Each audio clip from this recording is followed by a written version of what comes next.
better shit this decade. Oh, hey, we're live. Certainty of death, small chance of success.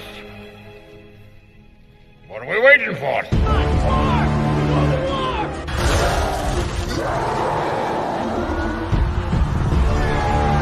Fellas, I feel this is my lucky day. Brilliant.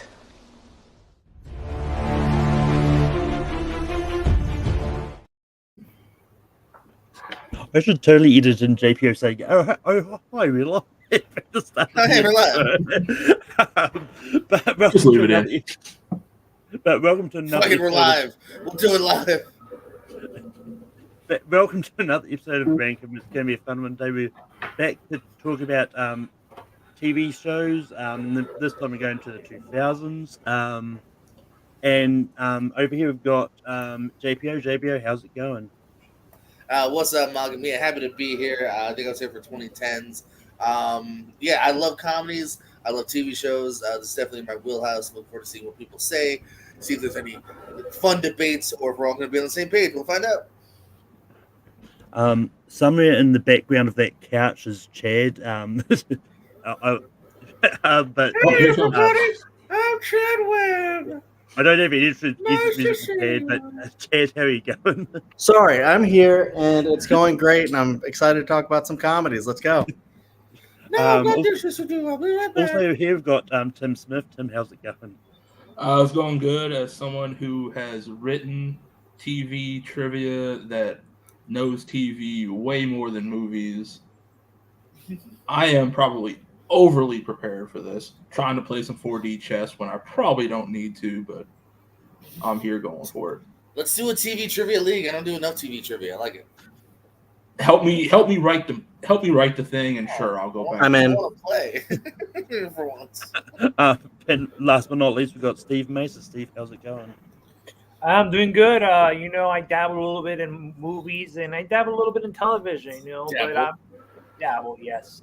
But I'm gonna do a little double and trying to rank some TV shows of the 2000s, especially with the haha and the hee-hees and the tee-heeing. A lot of tee-heeing going up in the Mesa household. A lot of tee-hees.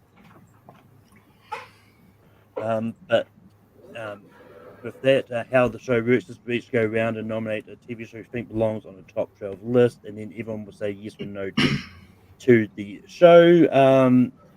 And then at the end we rate them all from 12 to 1 and form a top 12 list. JPO, what is the first TV show you can bring up? Hey guys, I can't do this all on my own. No, I know. I'm no Superman. We gotta talk about Scrubs. I gotta nominate Scrubs. It was a show that I was actually a little late to because I don't know. When I think of the hospital, I think of death and sadness. So I remember just not wanting to see Scrubs. But I tuned in because of Father of the Pride, that John Goodman, Siegfried and Roy cartoon show. And it was on afterwards, and I was just busy doing something where I left it on, and I fell in love with it in like season 2 or 3. Went back, saw the earlier ones, had everything on DVD at one point here. I've revisited several seasons even recently here. It's really good. It's Mark. What was the name of the creator? Somebody. Bill Lawrence. Got it myself. Points for me. Went on to also do stuff like Ted Lasso and Shrinking. He's got just a great chemistry of both the cast, but then also heart, humor. I mean, it gets deep, emotional. You know what I mean? When Cox has some emotional stuff. Everyone here, great. Will they, won't they between JD and Elliot? Just really funny stuff throughout the years. And also too, one of the greatest finales of all time. Not talking that bullshit last season. That's med school. That doesn't count. Fuck that. Talking the real finale where JD's walking through the halls. He sees all the great guest stars throughout the years. And at the end, the Book of Love, and he sees what his future could be here. One of the greatest shows I think of all time. One of the greatest sitcoms of all time. Definitely one of the greatest sitcoms of this decade. Scrubs. Chad, say yes. Chad, what do you say about Scrubs? Yeah, that was a brilliant lead up to Scrubs, JPO. Of course I'm saying yes. I adore Scrubs. It's one of my favorite shows. I love the super, super silly humor that it is. I think Zach Braff was the perfect choice to basically be that very silly doctor. And what the heck is going on, dude? This feels like a horror movie. Okay, I tried to do it better. she's doing a sneak hug, but there's naked baby, so Yeah. There are no more activities. I can take All right, babies. there's a lot of stuff going on here. I apologize. So of course my wife just did a Scrubs bit while we were on air, and it was very inconvenient. But it is what it is. Does he try Yeah, to I jump on your remember. back and scream "Eagle"? No, she did a sneak hug. I was thinking, A sneak hug. Yeah. So, anyways, yeah, I adore Scrubs. I remember like from very back in the day, like singing "Guy Love" with one of my best friends, and just I know, yeah, it has like one of the best musical episodes of all time. If Buffy didn't exist, I'd say probably the best. And yeah, I just love the super silly humor. I love the dream references or the daydream references and all that. And yeah, it perfectly blends comedy and drama because apparently a lot of the hospital stuff that they have, medicine, is actually legit. So I think that's really, really incredible writing. I wish that last season hadn't happened because else it would be not the perfect. last season. Doesn't count. Doesn't count. Med school Doesn't count. Doesn't count. I agree. And yeah, so yes for Scrubs, of course. Love it. Tim, what do you say about Scrubs?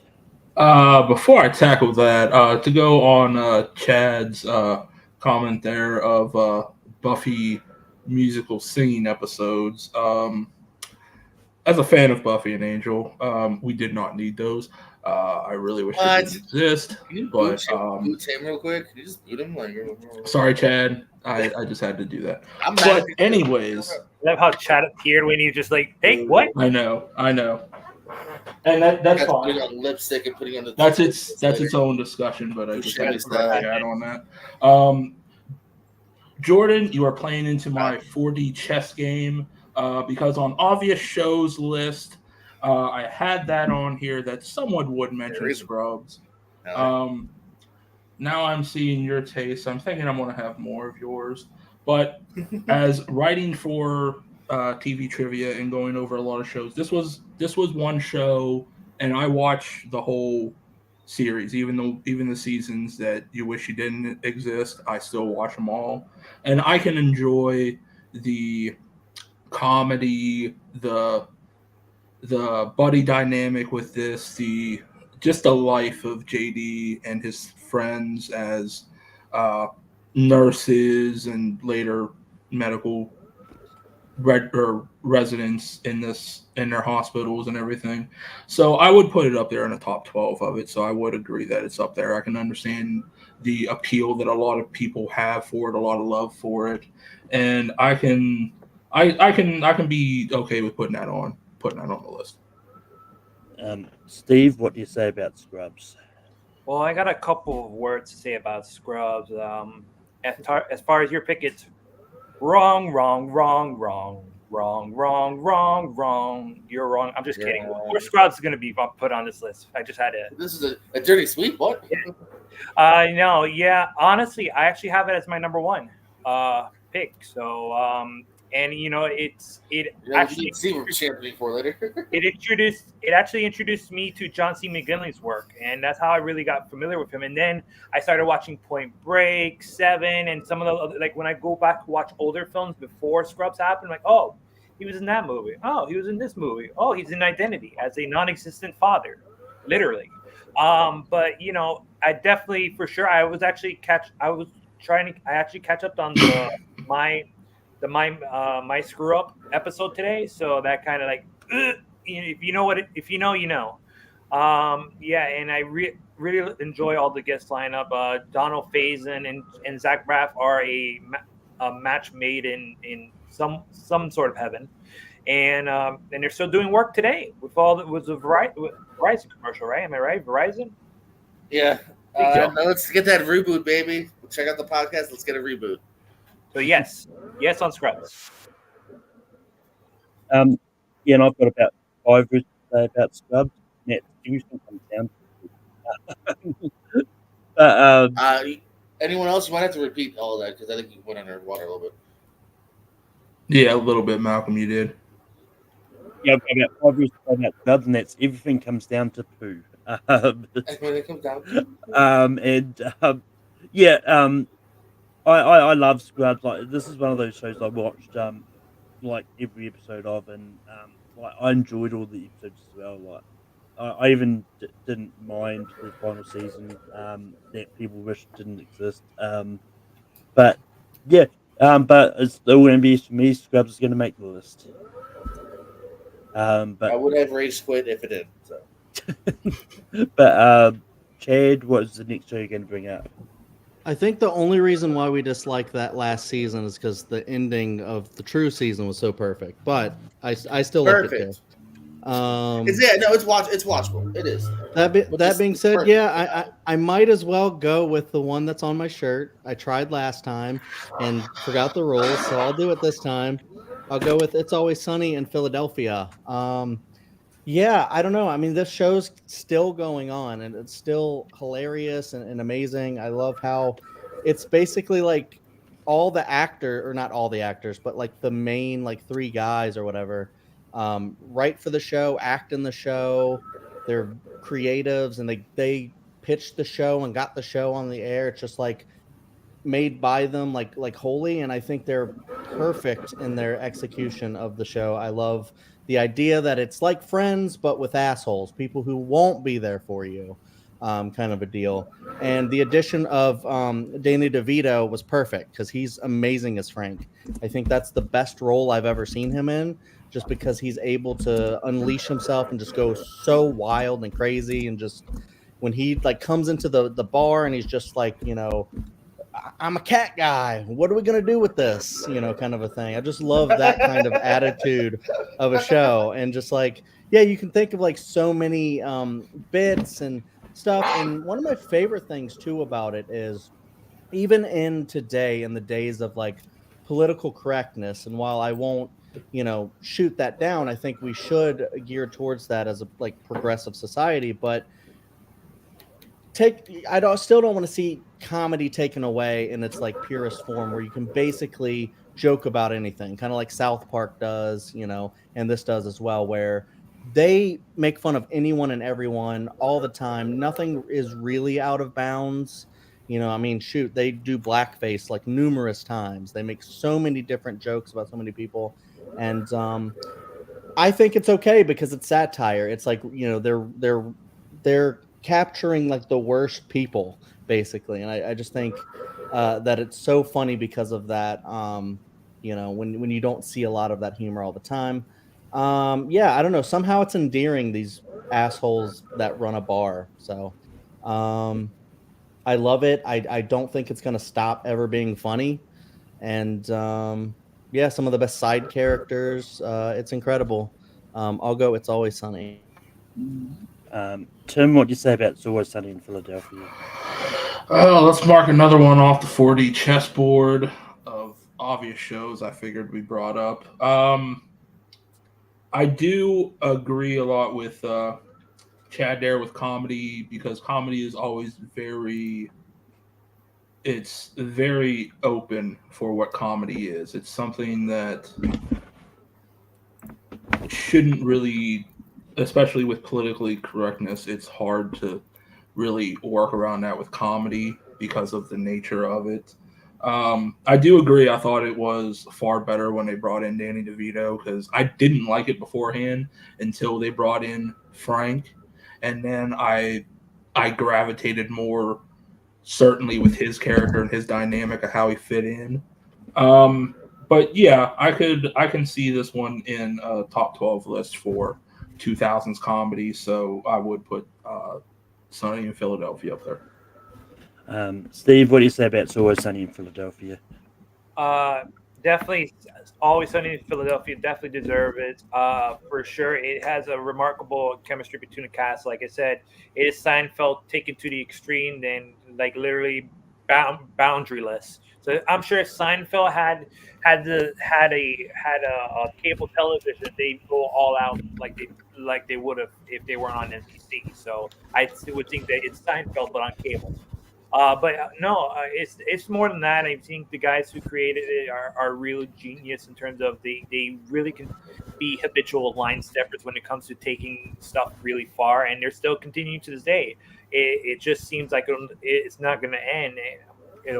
we'll see how long. But and I mean, you can't really talk about 2000s comedies without the Nightman comic. Come on, I mean that's probably a quintessential Always Sunny in Philadelphia episode. If you ask me, I just recently watched it, and my friends that are does trivia down here, they're my one of them is a huge fan of Always Sunny in Philadelphia, and I think if I don't vote for it, I think it's gonna or it's gonna travel down, and I might not get booked again.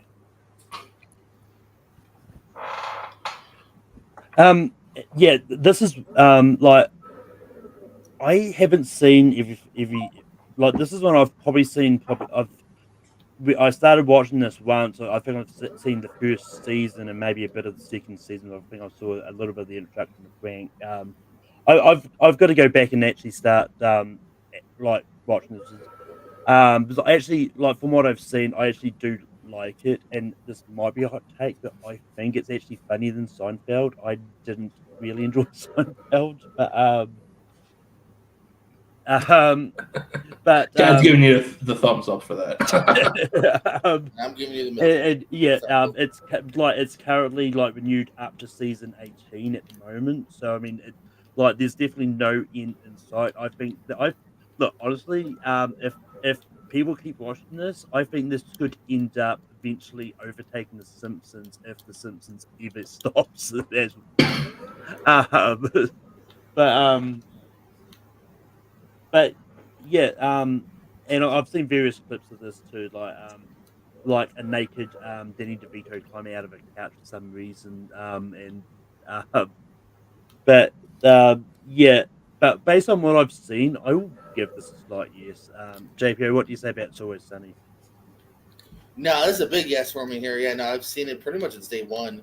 I was a fan of it on FX, and I've continued with it throughout the years. Yeah, some of the last couple of seasons have been my favorite, but I'm still enjoying for the ride, and I hope it's a show that can keep going. And it seems like, hey, as long as FX is down and they keep getting renewed, it seems like they are going to keep going, which I think is pretty cool. That it has stood the kind of the test of time and is still on. One of the only couple of shows that we could bring up today that is still on. So yeah, it's a big yes for me. I love that whole cast. I was just watching Fist Fight because it's early day. And if you want like an hour just to laugh, just watch the bloopers on YouTube because it's amazing. Yeah, we've done that too. Yeah, me and my friend Corey. Yeah.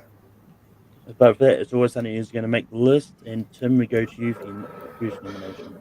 Okay, I'm kind of torn between the first two I want to nominate, but I'm going to nominate. I think you can't really talk about 2010s comedies or 2000s comedies without mentioning The Big Bang Theory, which started in 2007 with Bill Prady, Chuck Lorre, brought us a lot of great many comedies, and The Big Bang Theory is more of that nerdy comedy that really brought, in good and bad sense, the way you want to, however you want to think of it, of nerd culture in the front, with the dynamics of all the different friends, with Leonard and Sheldon's dynamic, and Howard and Raj, and how they all fit together, especially with Penny, later characters with Leonard's mother is my favorite, just for how point blank and crude she is, humor aspects. But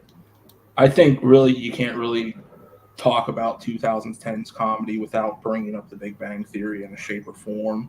So that would be my first nomination. Steve, what do you say about The Big Bang Theory? I'm gonna have to say no on The Big Bang Theory. It's just the fact that I'm not a fan of Chuck Lorre's comedy. I got really nothing much to say about it. Wasn't a fan of Everybody Loves Raymond. Wasn't a fan of Two and a Half Men. Not a fan of Big Bang Theory. It's just that, there's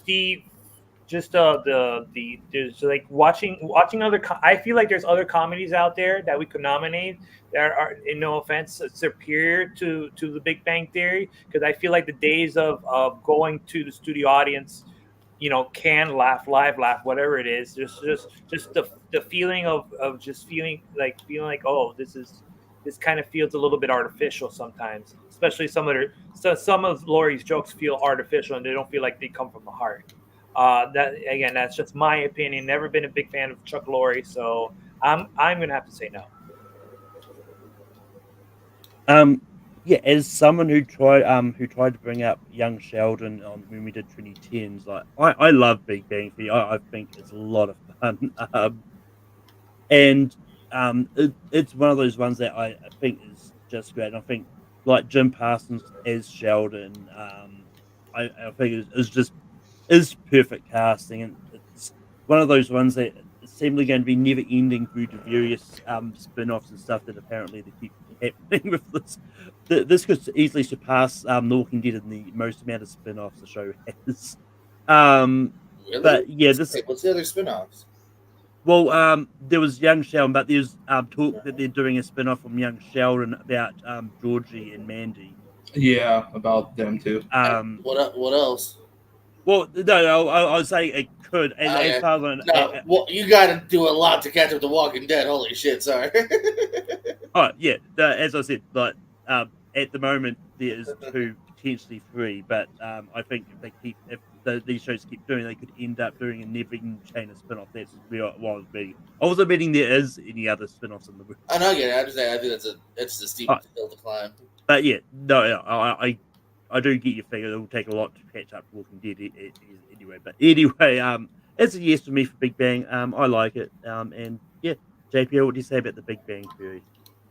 No, I'm going to give it a yes. This is on my list as well here. It's one that I've warmed up to more over the time. I think it's in that same vein as an Opposite Parks that I do think season 2, 3, etc. are better. I think they find kind of what works with the characters best. I even love the additions, of the other two love interests. Mind Bialy is kind of perfect. Again, one of those it's supposed to be one character arcs that ends up being, there for the last, several seasons. You mentioned Howard's mother. Bernadette. Yeah, no, I think it still works. I think again, the last are usually pretty there, and I do know what Steve's saying from the creator, but probably of all those, it's probably easily my favorite of those that else he did. So this is a yes for me. Chad, what do you say about Big Bang Theory? I actually would have given it a slight no. I think I teeter on this one because for me, I classify that show as like boomer humor, which is not an entirely like negative thing. Leave but us it boomers does- alone. It sounds like a pretty negative thing there, Chad. No, here? Let me explain. So basically, what I believe it is Old is fogey bullshit. it's a bunch of boomers trying to write for like millennials and that stuff. I don't think the style of humor is going to stand the test of time, and I don't think it's even. I know. I don't even think it's funny right now from like when it was like 10 years ago or whenever it started in the 2000s, I guess, right? I think that has some actually really funny moments. I like a lot of the characters in it. But ultimately, I think like as a whole, I think it's more of the, I don't know. I just don't think it's like top 12 material personally, but I've been outvoted. So, I think it's great. Other people really love it, but I would have given it a slight no. I think there's better stuff. That the Big Bang Theory is going to make the list, and we go over to Yeah, I do know what you mean, but in its defense, though, it's still one of the highest rated like repeated shows. Like those reruns still get pretty decent ratings. Yeah. Steve, what is the next TV show you can bring up? And remember, you're muted. Boom. Better. All right. I'm gonna give my shot. I'm gonna give a shot. I'm gonna give my shout out. So I know a lot of people might not like it, but this is one of the things I thought of mostly when it comes to 2000s television comedy satire. I'm gonna throw out Celebrity Deathmatch. Celebrity Deathmatch is started out as a pre-show, as a halftime show in 1988 for Super Bowl, where you had basically Marilyn Manson versus Charles Manson, and you had the Hanson versus Spice Girls, and basically it all culminated in a schmoz where Marilyn Manson just got a chainsaw and just dropped the whole fucking lightning rig off. I will stop you there. It's the Celebrity Deathmatch started in '98, so it doesn't actually. But it can wait. It started in '98, but it continued into the 2000s though. Steve, you're not reading the rules. Malcolm placed the rules. Yeah. It started in '98, so it could be eligible for the rest of the '90s. It's got to start in late All right, 90s. Yeah. all right. So, I didn't read the rules apparently. Okay, fine. It seems like most people don't for some reason. This happens every show. just go for something else, Steve. Give me a second. All right. I'm gonna go with Psych. Psych is I think is very, in my opinion, I could be wrong, but I think it's a show that should get more love than it does. It's very funny. It takes a lot of the detective stories that you've seen in like Perry Mason, Columbo, and you have another a smart aleck guy, but at least with some comedy fused into it and some tributes that whether it's like Tuesday the 17th, which basically makes tribute to Friday the 13th movies, or you have like a series of season finales that basically is a tribute to Alfred Hitchcock films. But like the cast itself, we're talking about how Scrubs was like a great cast. I mean, the cast for Psych. I mean, I think they fire on all cylinders. What you Dooley Hill, James Roday, Corbin Burnson, Maggie Lawson, Timothy Oladenison, and they really fired up. I mean, you have guest stars, even John Cena, Charlotte Flair. You had Kurt Fuller makes an appearance every once in a while. Charlotte Flair was in the movie, not the TV show. All right, whatever, bro. All right. I had to. But the fact that it's Psych is part of the television show, which has itself branched into 3 other movies. The world of Psych itself is just full of colorful characters that populate with very cool cameos. So I'm going to nominate Psych. Also, theme song is pretty much I think it's a banger. Yes. I can't say anything about Psych. Psych is probably one of the biggest TV blind spots I have. Like I somehow missed the boat on this. One of these days I'll get around to actually start watching it. But that'll be after I watch Buffy, Angel, and catch up on all the other shows that I missed down when I was younger. But JPO, what do you say about Psych? Yeah, I actually forgot to put this on my list because I just nothing that I didn't see on too many lists. But yeah, no, it's a pretty funny show. As Steve mentioned, it would live on in direct to TV movies here because people want to see these characters still. It's a really fun two-hander between these two, and so I'm gonna give it a yes. Actually, I'm gonna scoot it on the list. Chad, what do you say about Psych? Well, first of all, I might have said yes to Celebrity Deathmatch actually, but Well, yeah, if it was eligible, sure. Just like with me and what I tried last time, it wasn't eligible, unfortunately. But with Psych, I think back in the day, USA knew exactly what it was doing because Psych and another show that I really love were on basically at the same time. And I remember my wife and I were like kind of fighting. And I liked one show a lot, and she liked it. It might come up. That's why I'm not saying the name. And then Psych, she loved Psych, and they were battling. And then now we love both shows so much. I think this comedy really, really rules. I don't know, just like the chemistry between all the characters, like that's really what you need for a show to be like super successful. I kind of see Psych now actually as the precursor to another show that we did on the last one, Brooklyn Nine-Nine. Where it's just like everyone, every character is just amazing. Even the side ones like Laster and stuff like that. I mean, it's not really a side, but he's not like one of the main two. I don't know. I just think all of the jokes, all of the lines. I've heard it both. I've heard it both ways. Don't be an ooey gooey chocolate chip cookie. All the great lines. And then as I believe Steve brought up, it parodies a lot of really great stuff. Like it does like a whole Twin Peaks style episode and Alfred Hitchcock and stuff like that. So I think they're really honed in on some great stuff in there. And it's a really funny, great watch of police procedure. I mean, even just the concept is hilarious and amazing and weird, and just he's a psychic that is trying not to get caught the entire time, and they're like, why don't you just become a detective? Obviously, you're just using detective skills. And it's like, I don't want to. kind of like, so yeah, it's really great. So I would totally say yes. Thanks for bringing it up, Steve. And Tim, what do you say about Psych? It was another show that was highly requested. I can't remember which Caleb it was. It was a Boatman or Coho. I can't remember who always used it. I think both of them might have brought it up at least once. I think Coho might have used it once or twice. Yeah. Maybe that was when they were teams a little bit, when we had tag teams. But it was, for me, it just wasn't my thing. I didn't really like it that much. I know a lot of people do, and a lot of people have that love for it, like how Steve talked about it with Jordan and with Chad, how they talked about it and why they love it. For me, it just really wasn't my thing, so I wouldn't vote yes for it. And I mean, out of the USA shows, I like Monk probably the most out of them all, compared to those Monk and Burn Notice. But I know Burn Notice is its own separate, not really a comedy, but out of those USA shows, I mean, Monk being kind of the closest thing to it, I guess, in a sense. I liked it more, but I mean, that's just my opinion of it, and we all have our own opinions of it. But I mean, I'd vote no on it, but that's just my opinion.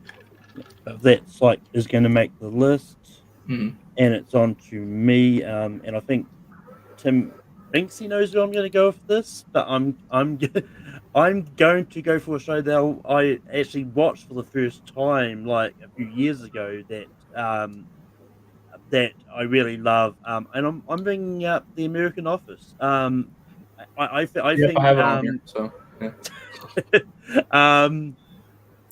But I think The American Office is great, and I like it's one of those ones. I've seen both versions of The Office. I prefer The American Office by far to the British one. And I think Steve Carell is sort of is great. And I really like these sort of mockumentary type shows because I think that they just take an aspect and just like make it as ridiculous as possible.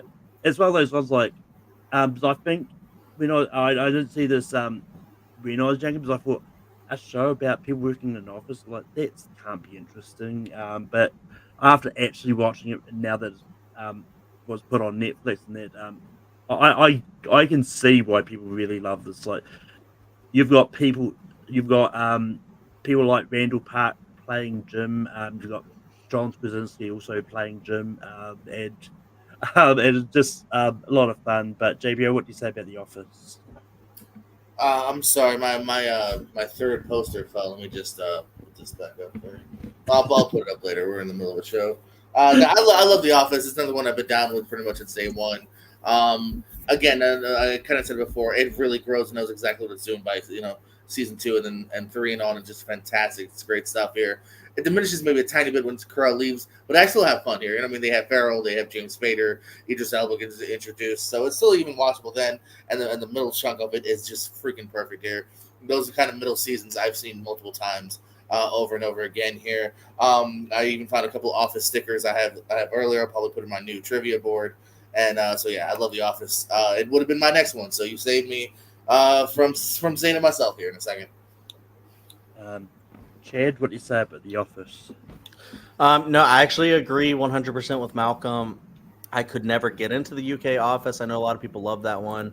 I think it's because Ricky Gervais just plays kind of an asshole the whole time. And I think that's the point. That's what a lot of people like. But honestly, with Michael Scott in the USA Office, it's so much better because he's not just an asshole. He's not just like a needy child a lot of the times. He has so many like endearing qualities too. So he's kind of both, where he has a lot of cringe moments, but then he has a lot of moments that make you go, aw. And then he has a lot of moments that make you go, holy shit, Michael Scott's actually good at his job. That's why he's the manager. What? They actually like took the time to write in like a very complex character. And a lot of the characters on the show are just so good. A lot of the bits are just so great. But like if you I love like the whole Jim and Pam relationship. I think elevates the show quite a bit. And there's one storyline in The Office that I absolutely love. That's one of my favorite storylines in like any show. Is when Michael Scott is basically forced to quit, and then he goes on his whole path to coming back.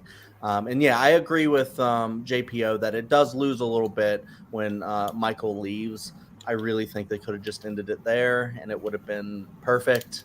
But it is still interesting afterwards. I think it's more interesting than Scrubs is afterwards because you still have a lot of the same people around. So it feels kind of like the same show because just one guy left, even though he was a really big guy. But yeah, honestly, it's one of the best comedies ever made, I think, in shows. And there's a reason why so many people just watch The Office over and over and over and over again because it's just so rewatchable and lovable. And 100% yes. Also, another TV show that's got a podcast, like The Office Ladies podcast, is actually really good. Like, Tim, what do It's you say? basically a new trend now. Yeah. Malcolm, to correct you, Krasinski's greatest TV role is Jack Ryan on Amazon. That's his greatest TV role. But I didn't think out of all the people on this panel so far, I honestly thought Jordan was going to bring up The Office out of so far. But I would put this up there, Malcolm, and I do agree with Chad because I first got into it with the British one, and it's very dry for me, but that's British humor, is that dry British humor I got from the British Office. And the American Office, I think, does it just so much better with the writing and dynamics. Plus, I love just seeing Jim's prank war. I love that because I've worked with so many people that I do that too, that it's great. But yeah, I would put The Office up there. So yeah. Steve, what do you say about The Office? I tell you this, yes, for The Office, but let me tell you the story. So I remember watching the first episode of The Office in a hotel room in Hershey, Pennsylvania. And then I wouldn't have, because I've heard about like, they're remaking a British TV show to NBC comedy, and I never thought about it. Greg Daniels, and then to see that first episode and to see it evolve to where it has gone, to live in reruns forever, and to be quotable, to be able to just roll off the top of your tongue, like that's what she said. I mean, that's just become a mantra for like every boss that's trying to be cool. And Michael Scott is a boss who's trying to be cool, and it's somewhat it's almost everybody's role models. It's just a damn shame that he never won a goddamn Emmy. All been nominated from 2006 to 2011. Never won an Emmy. That's a goddamn shame. That's shame on you, Academy. Very, very true. Very true. Shame on you. Yeah, it won. I believe it won Comedy Series in 07 or 06, maybe. And then nothing. Not even Rainn Wilson getting an Emmy at all. Nominated, not an Emmy, but that's why I take my time to get my gripes against Academy of Television and Science. But besides that, Office, instantly quotable, forever memorable. It's actually one of the things I put on whenever I'm traveling on the hotel room. I just leave the TV on for Comedy Central, and guess what's showing? The Office or Parks and Rec. But if I had a choice, definitely put The Office all day. I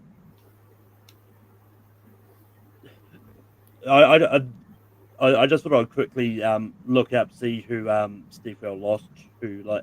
He lost to Tony Shalhoub from Monk, which I haven't seen Monk, but yeah, he actually lost to Ricky Gervais to extras one year. Yeah, I don't think he should have lost to Monk, honestly, for that one, but yeah, it's and Well, then it he is also jungle out there.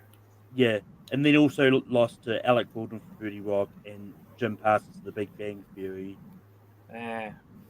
But yeah, I mean, it's one of those ones like they can only award one person. But anyway, this isn't an awards podcast.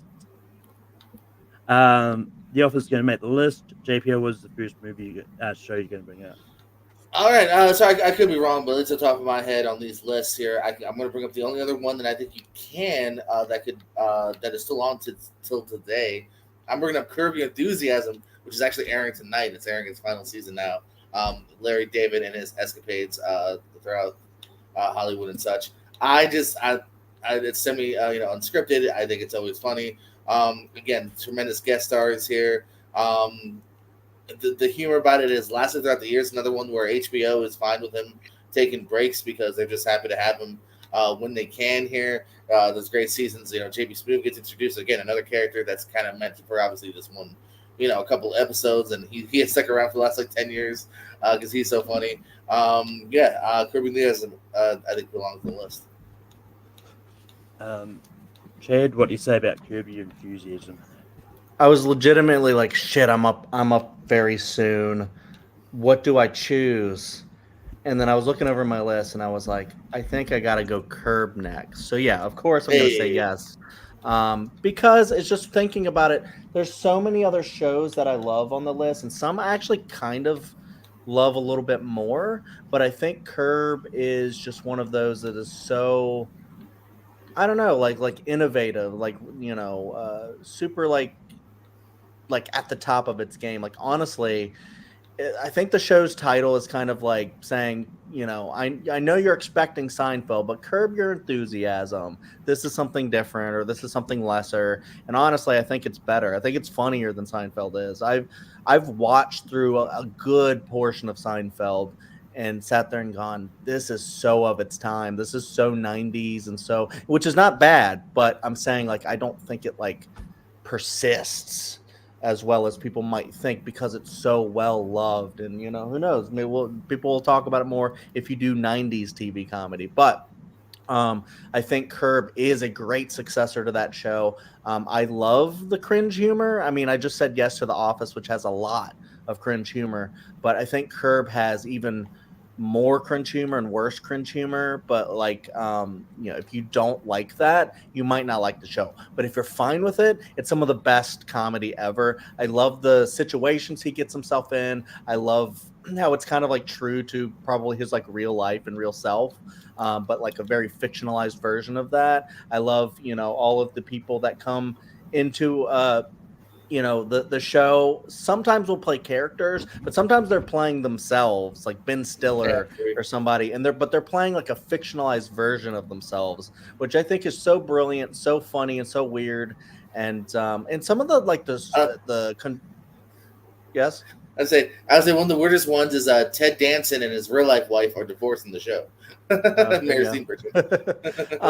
And some of the construction of the episodes where you'll have like something happen in the beginning and then it comes back to be like to haunt him or something like that, or fuck him over at the very end, and you're like, oh no, here we go. And I just think the writing is just so incredible in that show. Yeah, it is really an all-timer.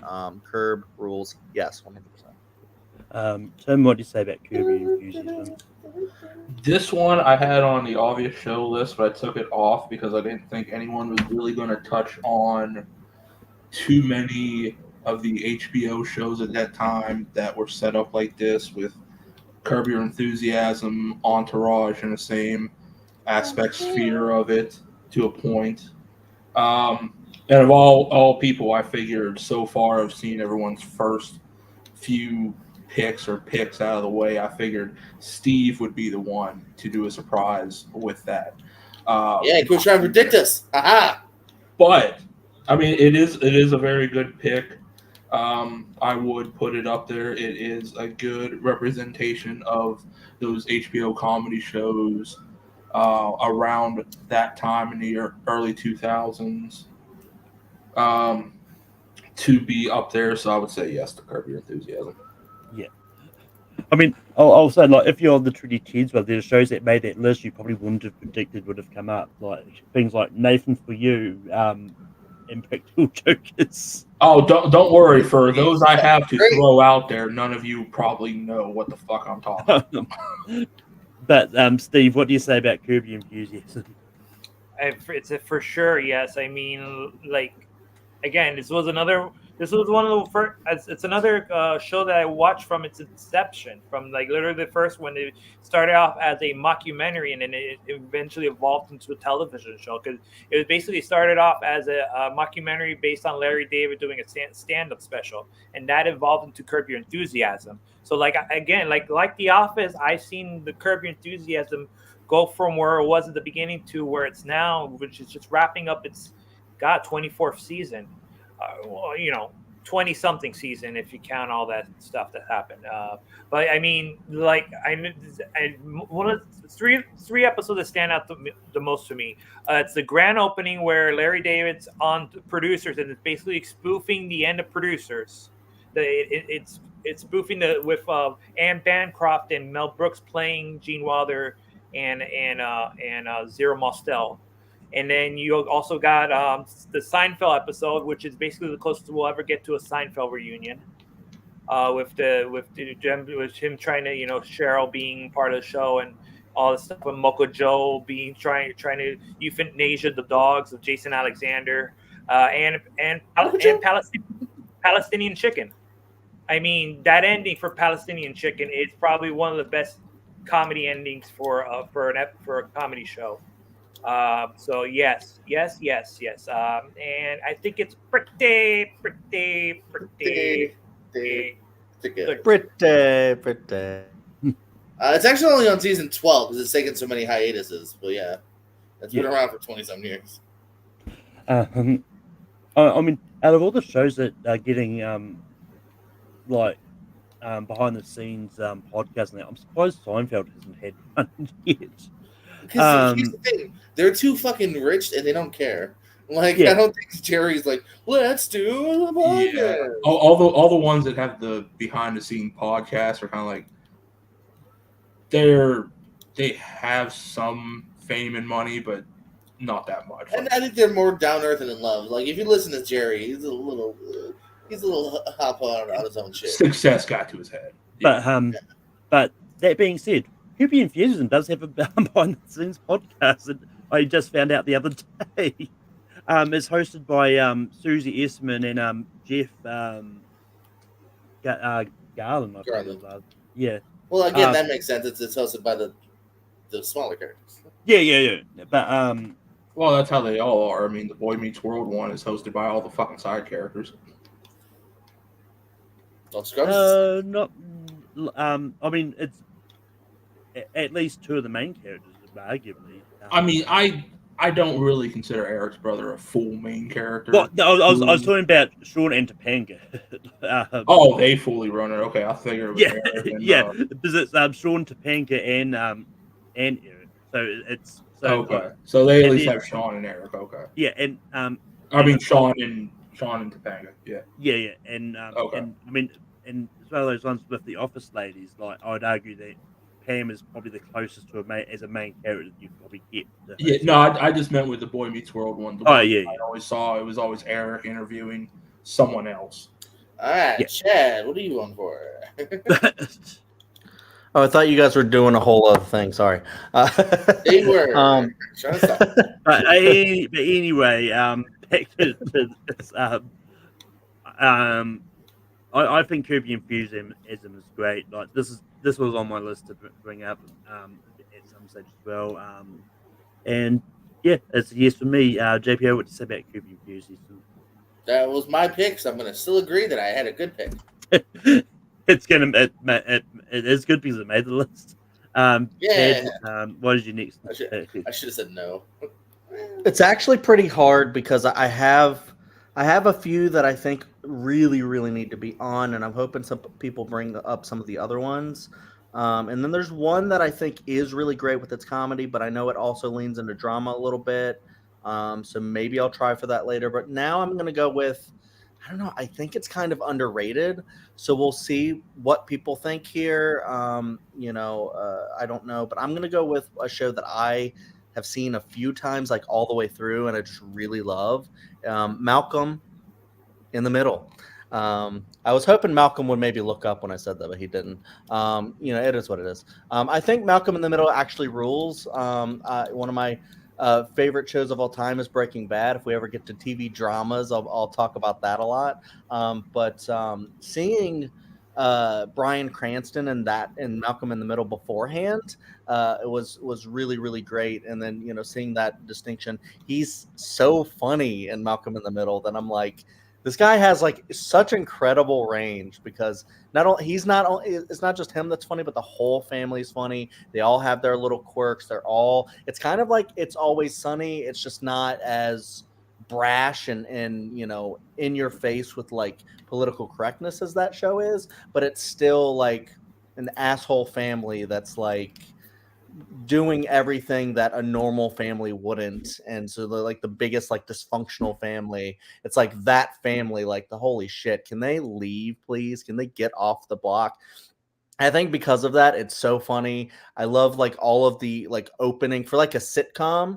I think it's perfect because it has like all of the great intros, and what it does is it'll have it where they're doing something weird or crazy, and then they'll end up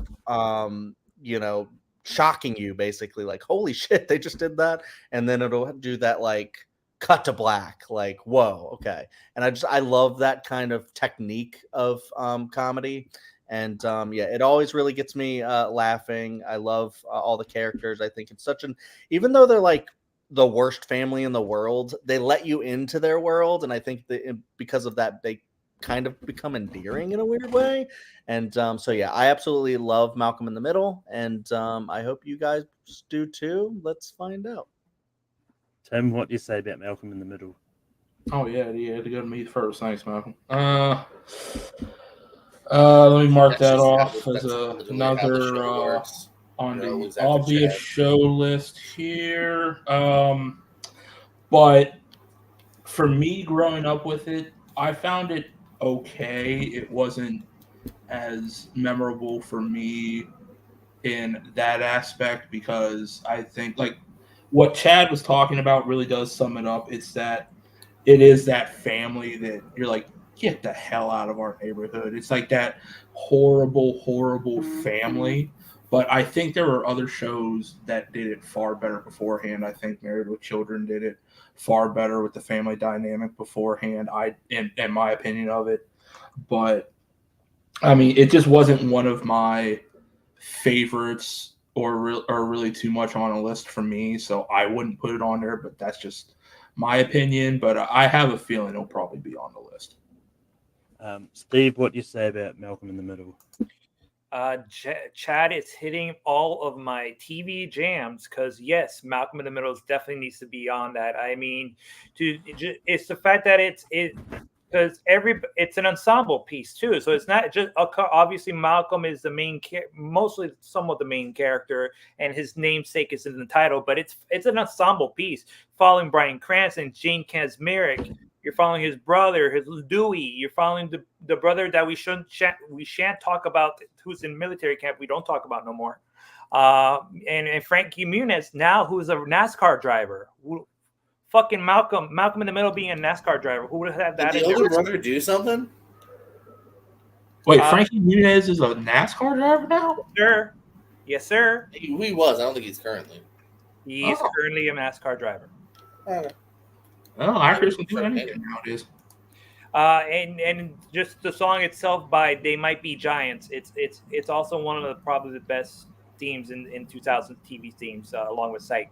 That's me. But I mean, Cranston showed in this TV show that he had what it takes to become a major television star before he became one in Breaking Bad. And I think his highlight probably has to be the bowling episode when he's trying to make sure nobody leaves his area so he can get a perfect score. And it just ends in hilarity, as everybody can just predict.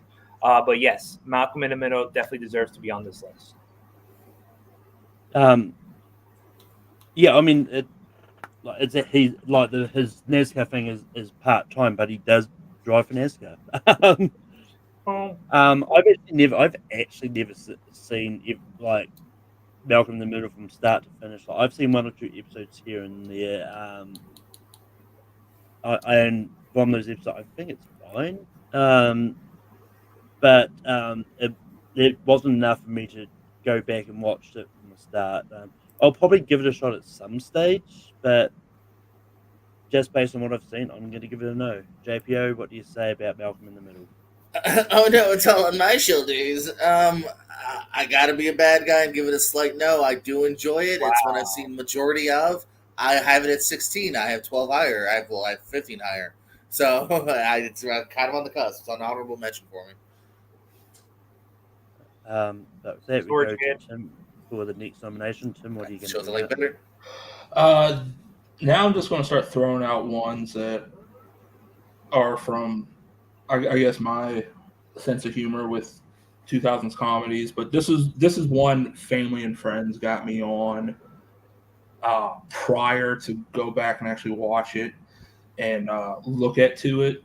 And it's from 2001. It's a Canadian mockumentary comedy called Trailer Park Boys, and spun off from a mockumentary movie that a guy did, build it into a TV series to carry on, and later Netflix picking it up and distributing the rights once we got into streaming.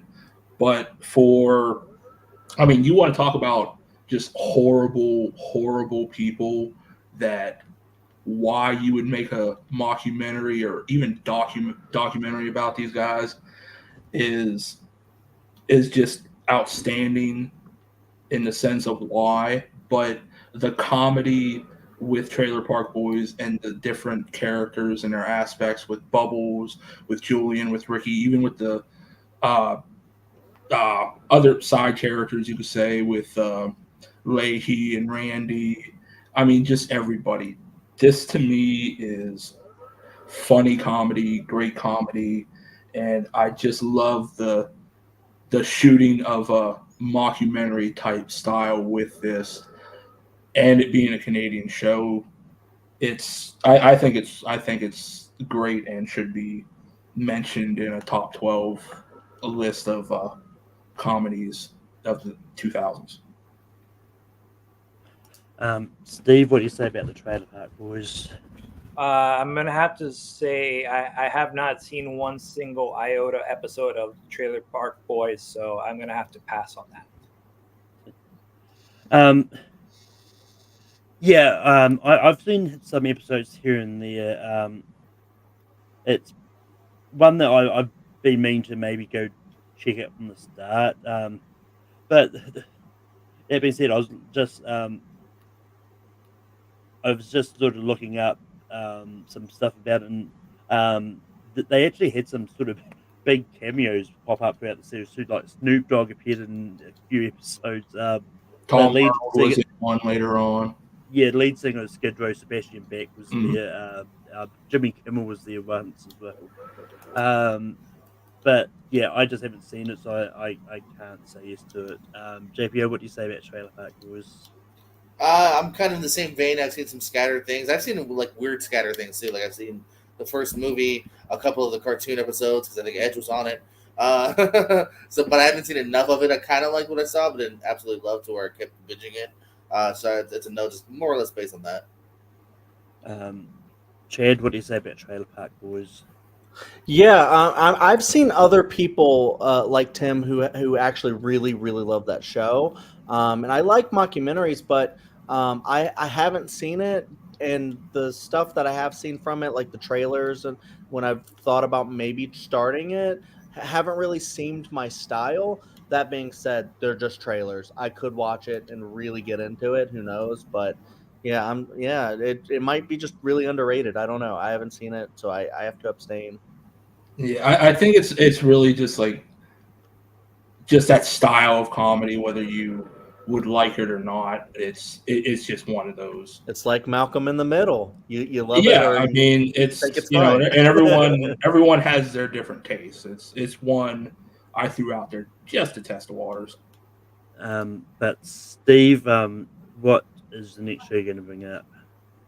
I'm going to mention a show that has so we talked about I broke the rules a little bit about because I failed to read the rules, but there was one rule I saw that we mentioned that that's the exception. I'm gonna do my best. I'm hopefully see some of you guys have seen it. Hopefully, I swear to God, hopefully, I am gonna mention Freaks and Geeks, teen comedy that started in the later part of '99 and ended in 2000. It has Seth Rogen, Jason Segel, Martin Starr, Linda Cardellini, Sam Levine. It also has a great '80s soundtrack with you have Joan Jett as a theme song, Bad Reputation, Queen, Bachman Turner Overdrive, Styx. It has a great like late '70s, early '80s soundtrack, and it has stars like Leslie Mann, Jason Schwartzman, Tom Wilson, David Krumholtz, Shia LaBeouf, Rashida Jones, Dave Cockner, and Ben Stiller. You trying to sell me on with that Krumholtz quote? Man, I'm working my way, but it's a teen comedy set in the early '80s about the freaks and geeks of high school, and the tribulations that they go through. It's a movie it's a show that I got started really late, and I wasn't got onto it until later when it had some life on Blu-ray / DVD, and then eventually I was able to see the majority of the series on Netflix. No, excuse me, Paramount. And I enjoyed what I liked. I was grooving with it, so I'm going to say Freaks and Geeks.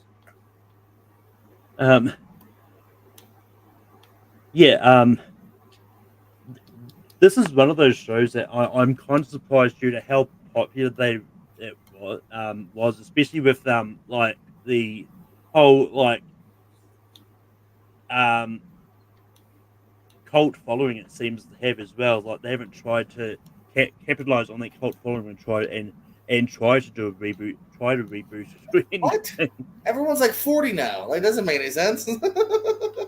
Well, I mean, not so much, but like do a like 20-year-on reboot similar to what they did with American Summer, or tried to be. That's kind of you can't compare the two. What American Summer is a spoof, and they made it fun to the fact that Paul Rudd's playing a high schooler. Like, I don't know. I don't think people would be interested in these characters all these years later. I don't know. I mean, plus James Franco's canceled. Well, yeah, but yeah, it's one of those ones that once again, I don't think I ever watched it. It's been one of those ones I've been meaning to sort of watch recently, just and that to but I just never got around to it. But JB, what do you say about Freaks and Geeks? Oh, Steve, my Stevie boy. This is one that it's the epitome of me being torn because it is a fantastic season. I took it on DVD a long time ago. But again, it's just a season. I think it's kind of what's holding me back from other shows that kind of had years of a legacy and were able to kind of, I feel, stand more of the test of time because we're able to go, oh, there's several years where these things are really tight. It's kind of what's holding me back from saying yes.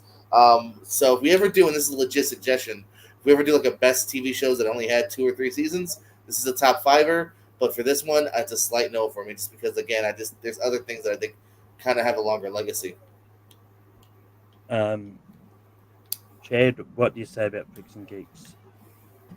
Well, JPO, it only had 1 season, so it wouldn't even count for that. Unless it's 1 to 3 seasons. You said 2 or 3. Shows 2 or 3 or less, I think, is what JPO was getting. Oh, my bad. I misheard.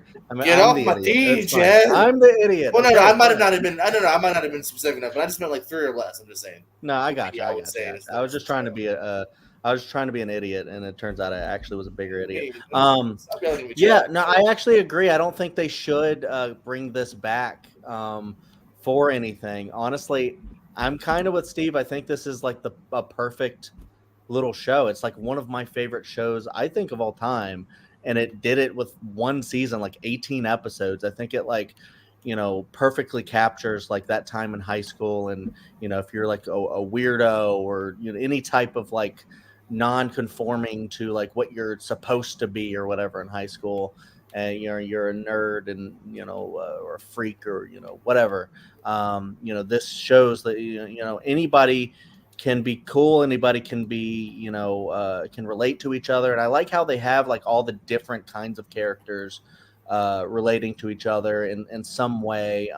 And yeah, this is like where so many people got their start, like Seth Rogen and Jason Segel and stuff like that. And the writing in this is so incredible. It has like one scene that really doesn't have anything to do with anything other than just kind of showing how kids behave when they come home from school, where you have Martin Starr just basically having a snack and watching TV and just laughing for like 5 minutes. And I'm just like, this show just takes the time to show things like that and, kind of represent a culture. And I don't know, it did a lot in its one season, which is so incredible. So I think like when you do have some shows that are amazing, like The Office and Scrubs, but then they like, or even Parks and Rec that like go on too long a little bit sometimes. If you have a show that's like perfect, hey, you even said it with The Office and Scrubs, like with the last kind of Well, I few don't know if you're seasons. Parks and Rec. I feel like that's a Um, pretty tight show. Parks, well, that's another discussion. I'm sorry I brought it up. I don't want to get into the weeds with that, but what I'm saying is sometimes even short-lived things can be kind of perfect, and that can kind of rival, I think, some longer-running stuff because of the weight that one season still holds. So I would say yes to this, just because I think it's really important and incredible. And I'm actually kind of glad it didn't get more seasons because it's so awesome with what we got. And it could have gotten a season 2 and not have been as great. And everybody else went on to bigger and better things. So, or not better, because I think Freaks and Geeks is great. But I would say yes, actually. I love it. Tim, what do you say about Freaks and Geeks? I remember when this came on, it was during my heavy times of TV watching in my life.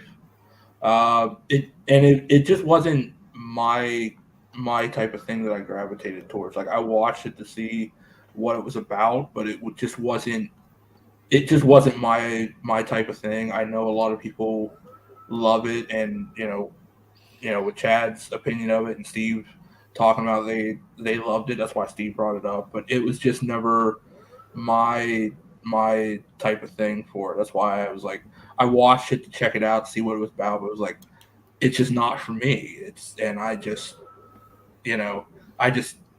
gravitated away. I mean, I'm sure there's a lot more people other than we have two on here now, but I'm sure there's a lot more people that love it and probably would put it on there. But for mine, no, I just don't have it on it. But I just didn't really gravitate towards it. But that's just my opinion with it. Damn shame. Freaks and Geeks is not going to make the list. And I'm going to bring up a show that I personally think is perfect. I know some people criticize the final season of this one as well. But I'm going to bring up How I Met Your Mother. Finally, I can take that off the list. And yeah, like this is a show that I do think is perfect. Like I just recently finished rewatching this, and I know some people have issue with the final episode and that, but it's one of those ones. Like for me personally, I was happy with it because it's kind of the way I predicted the show was going to eventually end up. And it's one of those ones like there's so many hints like throughout the series in which it was going to end up with Ted and Robin ending up together.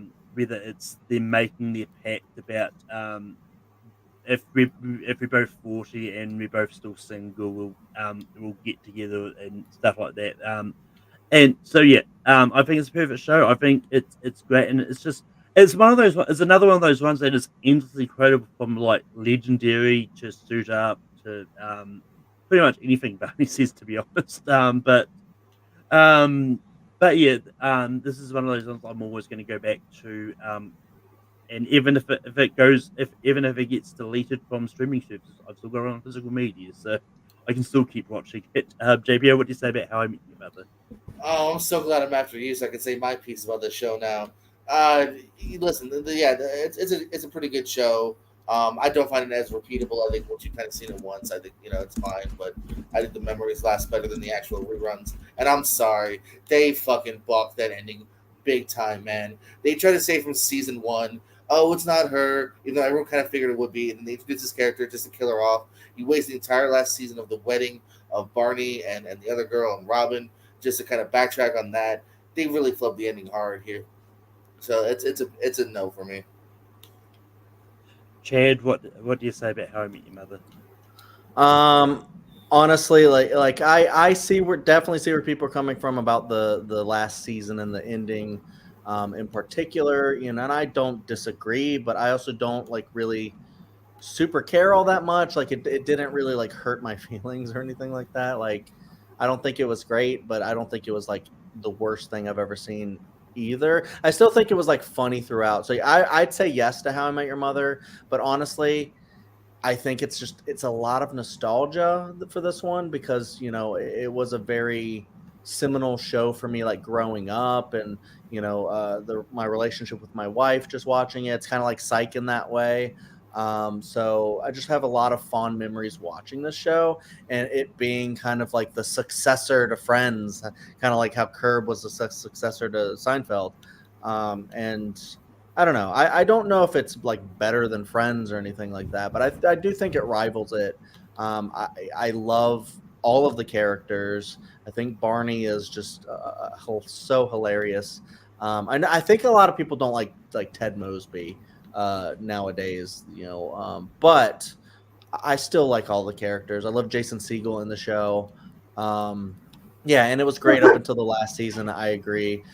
So honestly, I think if we're putting like The Office and a lot of these other scrubs that have like a flub there here and there, for me it's not that big of a deal because the weight of the other seasons for me are just so great.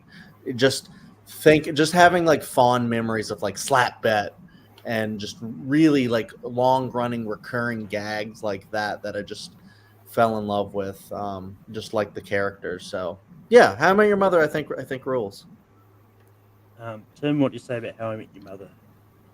Oh, of all the times I've had to write this for your fucking TV trivia matches, Malcolm. I'm surprised it took you this long to mention it.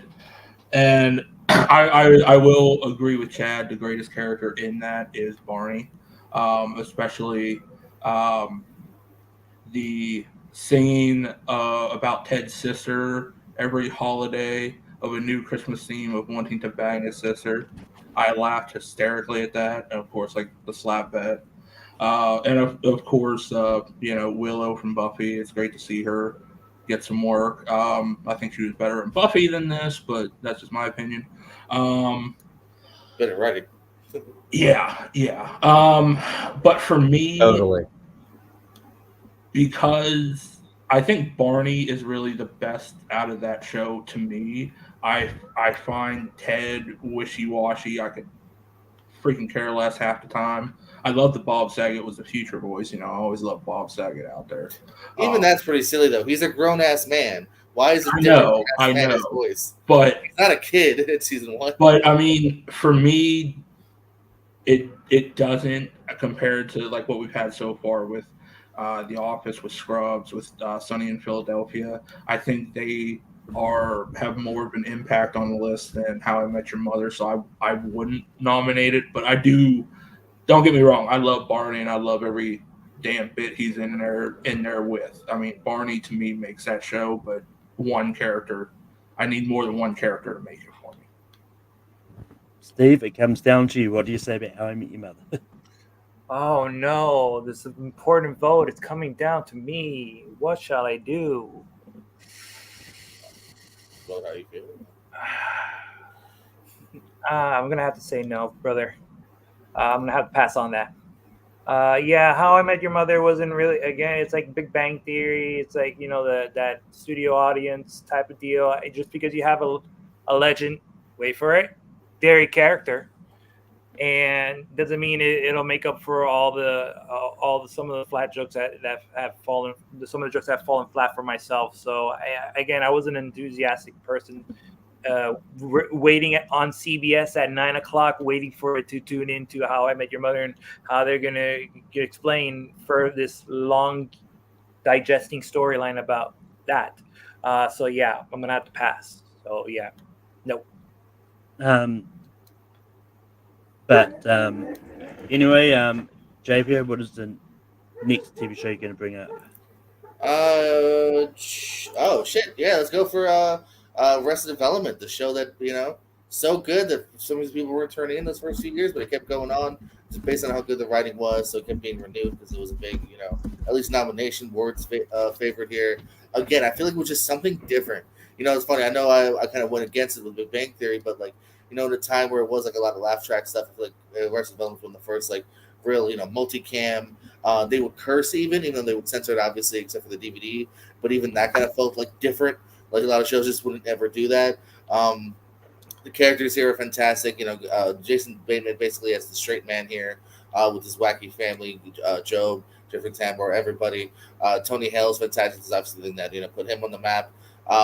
Just continually super extremely crazy writing. Another one that finally did get canceled. They brought back on Netflix, and no matter how you feel about that revival, I don't think you can argue the first three seasons are fantastic. The main ones on Fox. So, but Chad, what do you say about Arrested Development? Yeah, when I was looking at my list and I brought up Malcolm in the Middle, it was between that and Arrested Development, and I went with the one that I thought might not get brought up otherwise. But yeah, I'm so glad JPO brought up Arrested Development because it's another great one marked off my list. I love it so much. Yeah, I think the writing in that is incredible. The jokes are so sharp. I love how like How I Met Your Mother like did it a little bit, but like the narration kind of like making jokes and stuff is like really funny, where like somebody would say something like I'm gonna do this, and then the narration would go, he didn't. And I just love the sharp writing that they do with that. I love all of the characters, the weird misunderstandings. Job is wild as hell. I just love the hermano misunderstanding. It means brother, but they think it's a name, and it's just so dumb sometimes. But like the smartest writing, also you'll ever see. So it's like dumb jokes written in a very smart way, is I guess how I could put it. I love. I love all the characters in this. I think everyone's so sharp. I think Tobias might be my favorite character just because he's so wild. I think the most I've ever laughed in a show not called I Think You Should Leave with Tim Robinson might be when Tobias is doing that school play and he goes to sit in that folding chair and he falls on his face. Oh my! And then the hard-boiled eggs bit. Where are my hard-boiled eggs? And then his whole if you remember, I don't remember what the nanny's called. He doesn't Mrs. Doubtfire. Featherbottom, I think it is. Yeah, so that show rules.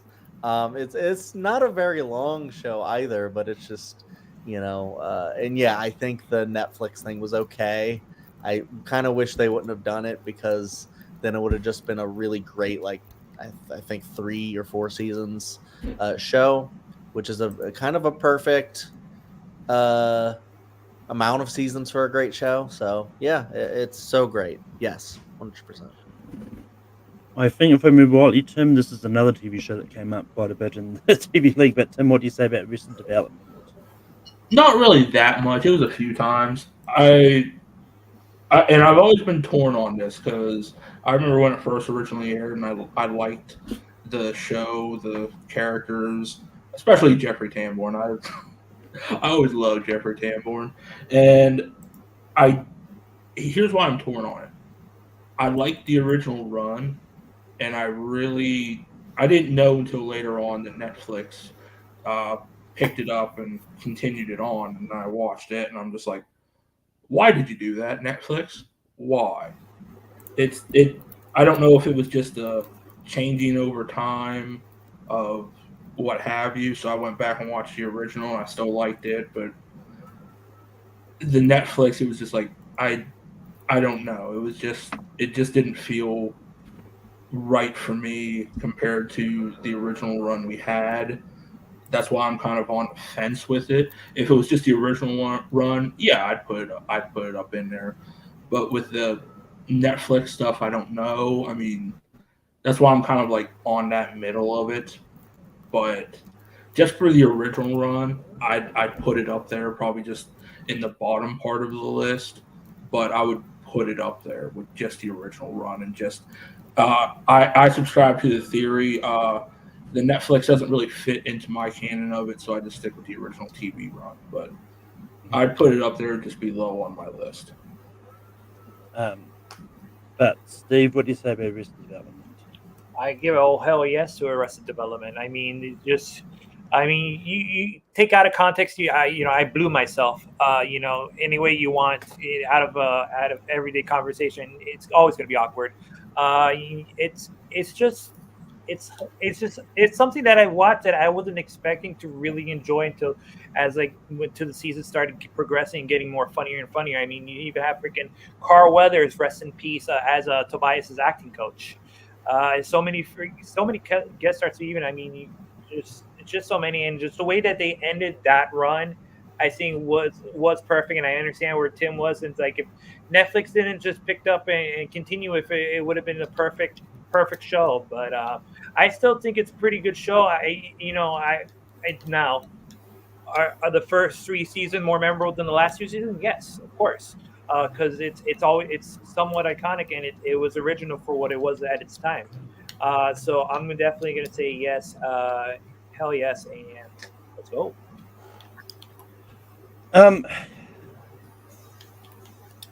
Yeah, this is one of those ones I don't think I've ever seen a full episode of. I've seen various clips of clips that people are saying, "Oh, it's one of the funniest scenes of the show." I never find those scenes funny. So I just never bothered going to watch it and such. So, like, if that's the funniest scene possible, like, it's probably not going to be a show I'm going to like. And so, yeah, I obviously know just because I haven't really seen it. But it's going to make the list anyway. Hey, Chad, I think we're on you next.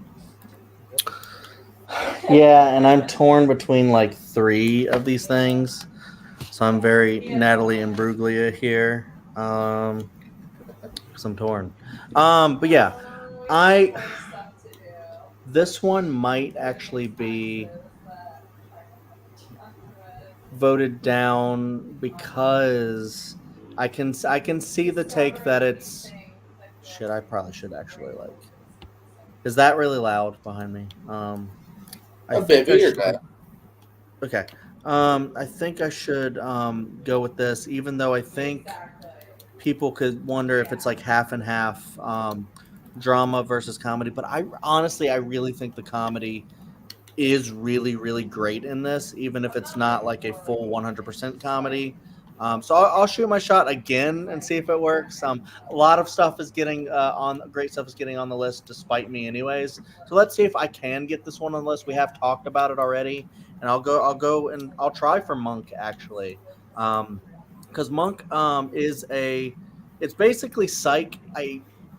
It's a different kind of comedy than Psych. Psych is very, very silly, but Monk is also very silly in its like quirks and how strange Monk is. So like he'll go and start to do something that is just very a Monk thing to do. And then when he does it, you're like, oh no, he's gonna like be on this for like a long time. And I think like all of the side characters, like Randy and even his nurses, like Natalie and stuff, are just like really, really funny. Natalie, a lot of the times, will be like a straight character for Monk's comedy to come out. Even when he has like his like rivalry with the people in with that other patient at the therapist office, I think is really, really funny. So yeah, it does kind of like Scrubs in a way have a lot of really, really great dramatic moments to it. But honestly, I've always seen Monk actually as a comedy forward show, so that's why I'm bringing it up. But as a show, just in general, honestly, I I kind of love that Tony Shalhoub was nominated and won so many Emmys because I think he's that good in the show.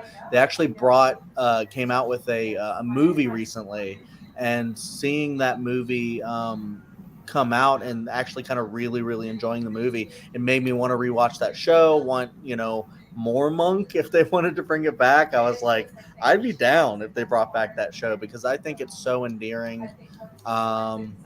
That character is just one of the best, and I just love the formula. And it was the first. It came before Psych, and then I think the two being on basically at the same time kind of complemented each other. In fact, they did have a crossover event and stuff too, which was really cool. And yeah, I just love the format of Monk going through this and his quirks and his OCD basically helps him see things that other people can't. So I think that is a really cool thing, and it just so happens that all of the characters you fall in love with. So I love Monk, and I don't know if anyone else does here. So I'm gonna shoot my shot for Monk, and let's see what you guys think. Somewhere out there, Henry Sanchez's ears perked up. Um, Tim, what do you say about Monk? Kind of like what Chad brought up. I loved a lot of those USA original shows like Burn Notice, Blue Collar, Monk. Not so much Psych because it just wasn't my sense of humor, cup of tea type of thing. But I think Monk, I didn't put on either of the lists, either for shows of mine or obvious picks, because it's kind of, I look at it as more Monk makes it that comedy for his quirks of how he is, how his character is with his, I don't know what you want to call it, social anxiety or what have you, but just for his quirks, he kind of has that humor more than anything. I mean, still, overall great show. Chad is not wrong about that. It really is. If you haven't seen it, go watch it. I don't know if I'd put it on a list of top comedies, so that's why I would pass on it for this list. But an overall great show. If it was another show, or I mean, another list of like overall great shows of 2000s, I would put it on there. Comedies, probably not so much, but still overall a great show with how Monk was done, and a lot of those USA shows were done for when they came out. But for this list, I wouldn't put it on there. Steve, what do you say about Monk?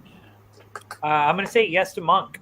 It's in a, that's why I like Sykes. The reason I like Sykes so much is because I was also someone who watched Monk a lot as well. So like Psych and Monk both complemented each other, and then like Chad said, they did have a spin-off where they both appeared in one of their episodes, and I really enjoyed. I mean, I love Tony Shalhoub. I think he's fantastic in anything. You can put him in a piece of shit movie or a TV show, and then he'd be the bright star coming out of that piece of shit. Oh, you saw Pain and Gain. Yeah, there you go, boom. So he really does it. I mean, also I also have to shout out Ted Levine. Ted Levine is probably one of the best character actors out there, and his annoyance of Monk's behavior, but understanding of his behavior, it borders between understanding and kind of just going crazy for the guy. And I think everything else too. Like I honestly didn't know that they had a movie on Peacock, and Curtis, thanks to Chad, I'm going to check that out very soon. But I'm going to say yes. I'm going to look at my Letterboxd movies of the year then. I mean, also you can't pass up Randy Newman doing the theme song. So and the jungle out there. So yeah, I'm definitely saying yes to Monk. This is a TV show I actually have never watched before. I've never really got around to it. And I know every time I say this to Henry, like he always goes, "I'll go watch this." Like I've never had a reason to watch it until now. It's just dropped on Netflix for me, and so I'll probably get onto watching it eventually. because then that way I'll finally be able to write the Monk match that Henry's been begging on me to write for ages. But yeah, JPL, what do you say about Monk? This is another one I'm completely torn on. I do have some love for Monk. I've seen a lot of them. Again, shout out to Ted Levine again, by the way, because I definitely grew up watching this before Silence of the Lambs. So it was a really weird like turnaround. Be like, what the really nice Stoudemire is the freaky fuck me? Would you fuck me? I fuck me guy? What?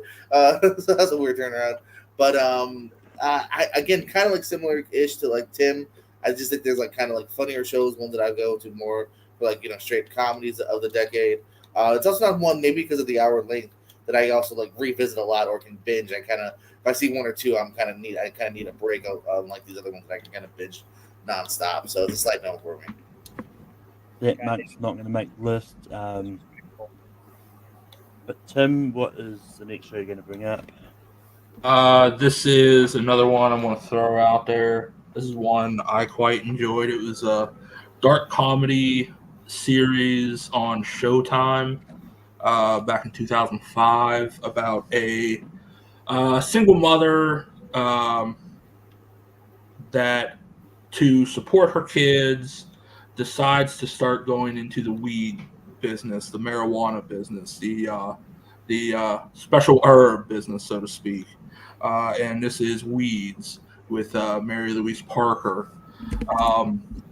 I put it on here for just enjoyment of what the show did with the development of the characters, especially for Mary Louise Parker and her family dynamic with her brother-in-law coming in to help with getting into the weed business.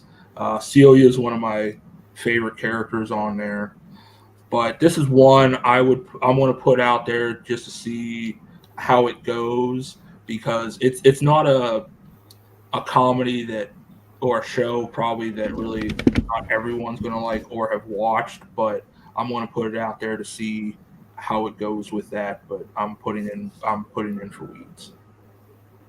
Steve, what do you say about Weeds? So, like, I've seen the show. Unlike some of the picks, I have seen Weeds. I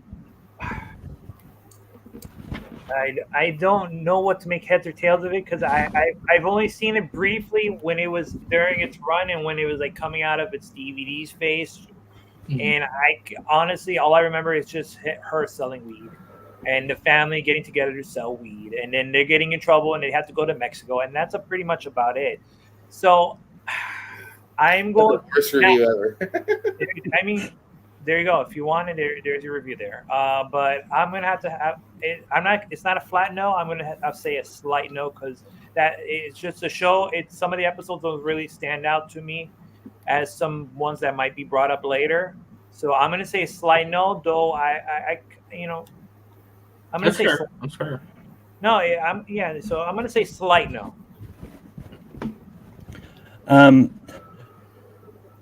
Apparently, I didn't watch a lot of the great comedy shows of the 2000s. This is another one that I haven't seen.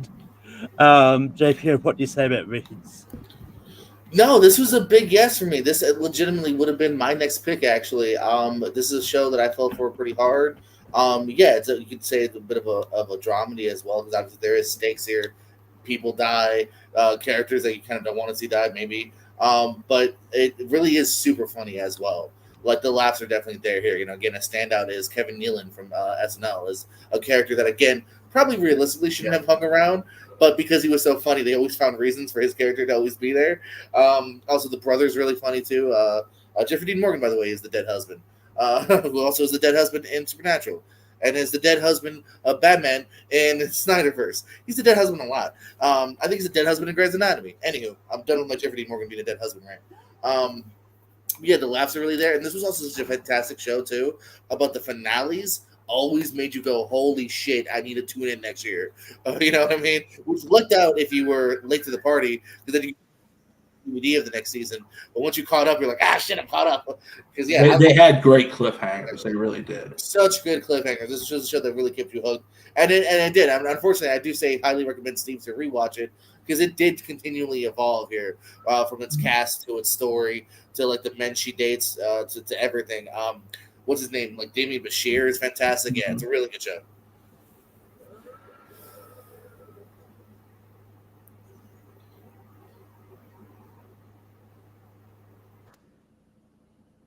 Chad, have you seen Reed? No, I actually haven't seen Weeds, and also I just haven't heard enough about it, other than from JPO and Tim, to really think that it would be one that would be on this list. So I'd give it a slight no, a blind slight no. But Steve, what is the next show you're going to bring up? Okay, we're running out of low in terms of my picks here. So I'm gonna, despite how he is received today, you can't. I don't think you can deny the fact that probably one of the best sketch comedy shows of all time is Chappelle's Show. Chappelle's Show. I hate you right now. Chappelle's Show is probably something that I grew up in high school quoting. Just like, obviously quoting the right parts, not the wrong parts. But just that was something that I would just literally just be fucking with every time it comes on and record. I did it the old school way where I would literally record the Chappelle Show, all like the season, like the whole marathon, onto one VHS tape when they were still producing VHS tapes. So I mean, you get three. I'm Rick James, bitch. I mean, come on. You have the draft race. You have the Ashy Larry. You have Wu-Tang Clan. You have how white people groove compared to Hispanic people and black people. I mean, there's such a litany of iconic sketches and funny, just shit coming out of Neil Brennan and Dave Chappelle. Creating that together is probably a masterpiece of comedy gold there. Again, despite the fact they try to go for a third season, that shouldn't really count. And the fact that, Chappelle's kind of unacceptable today. But if we're going to reflect on what his work was in the past, I would definitely put Chappelle's Show. Plus, I'm running out of shows to nominate. So, yeah, I've never seen Chappelle's Show, and it's never been one that I've been interested in. Like is there a boycott in New Zealand or something, or what's going on, Malcolm? Are you impressed? No. Do I need to call my congressman? Well, it's one of those ones like this is one of those ones I've seen various shorts of. It's like I was never interested in seeing the Chappelle Show at all. It's just it. So all your friends laughing and loving, and you're like, pass. I mean, none of my friends really talked about it. To be fair, if some of my friends talked about it, I might have checked it out, but no one really talked about it. JPO, what do you say about Chappelle's Show? I actually forgot to add this on my list, but it's a big yes for me. I think it deserves to be on this list here. I'm also going to disagree with Steve. I'll make a stance now. Cancel me. I don't care. I don't think he's icky and untouchable now. Hey, you don't like his comedy? Don't fucking listen to his comedy. It's that simple. Turn to another channel.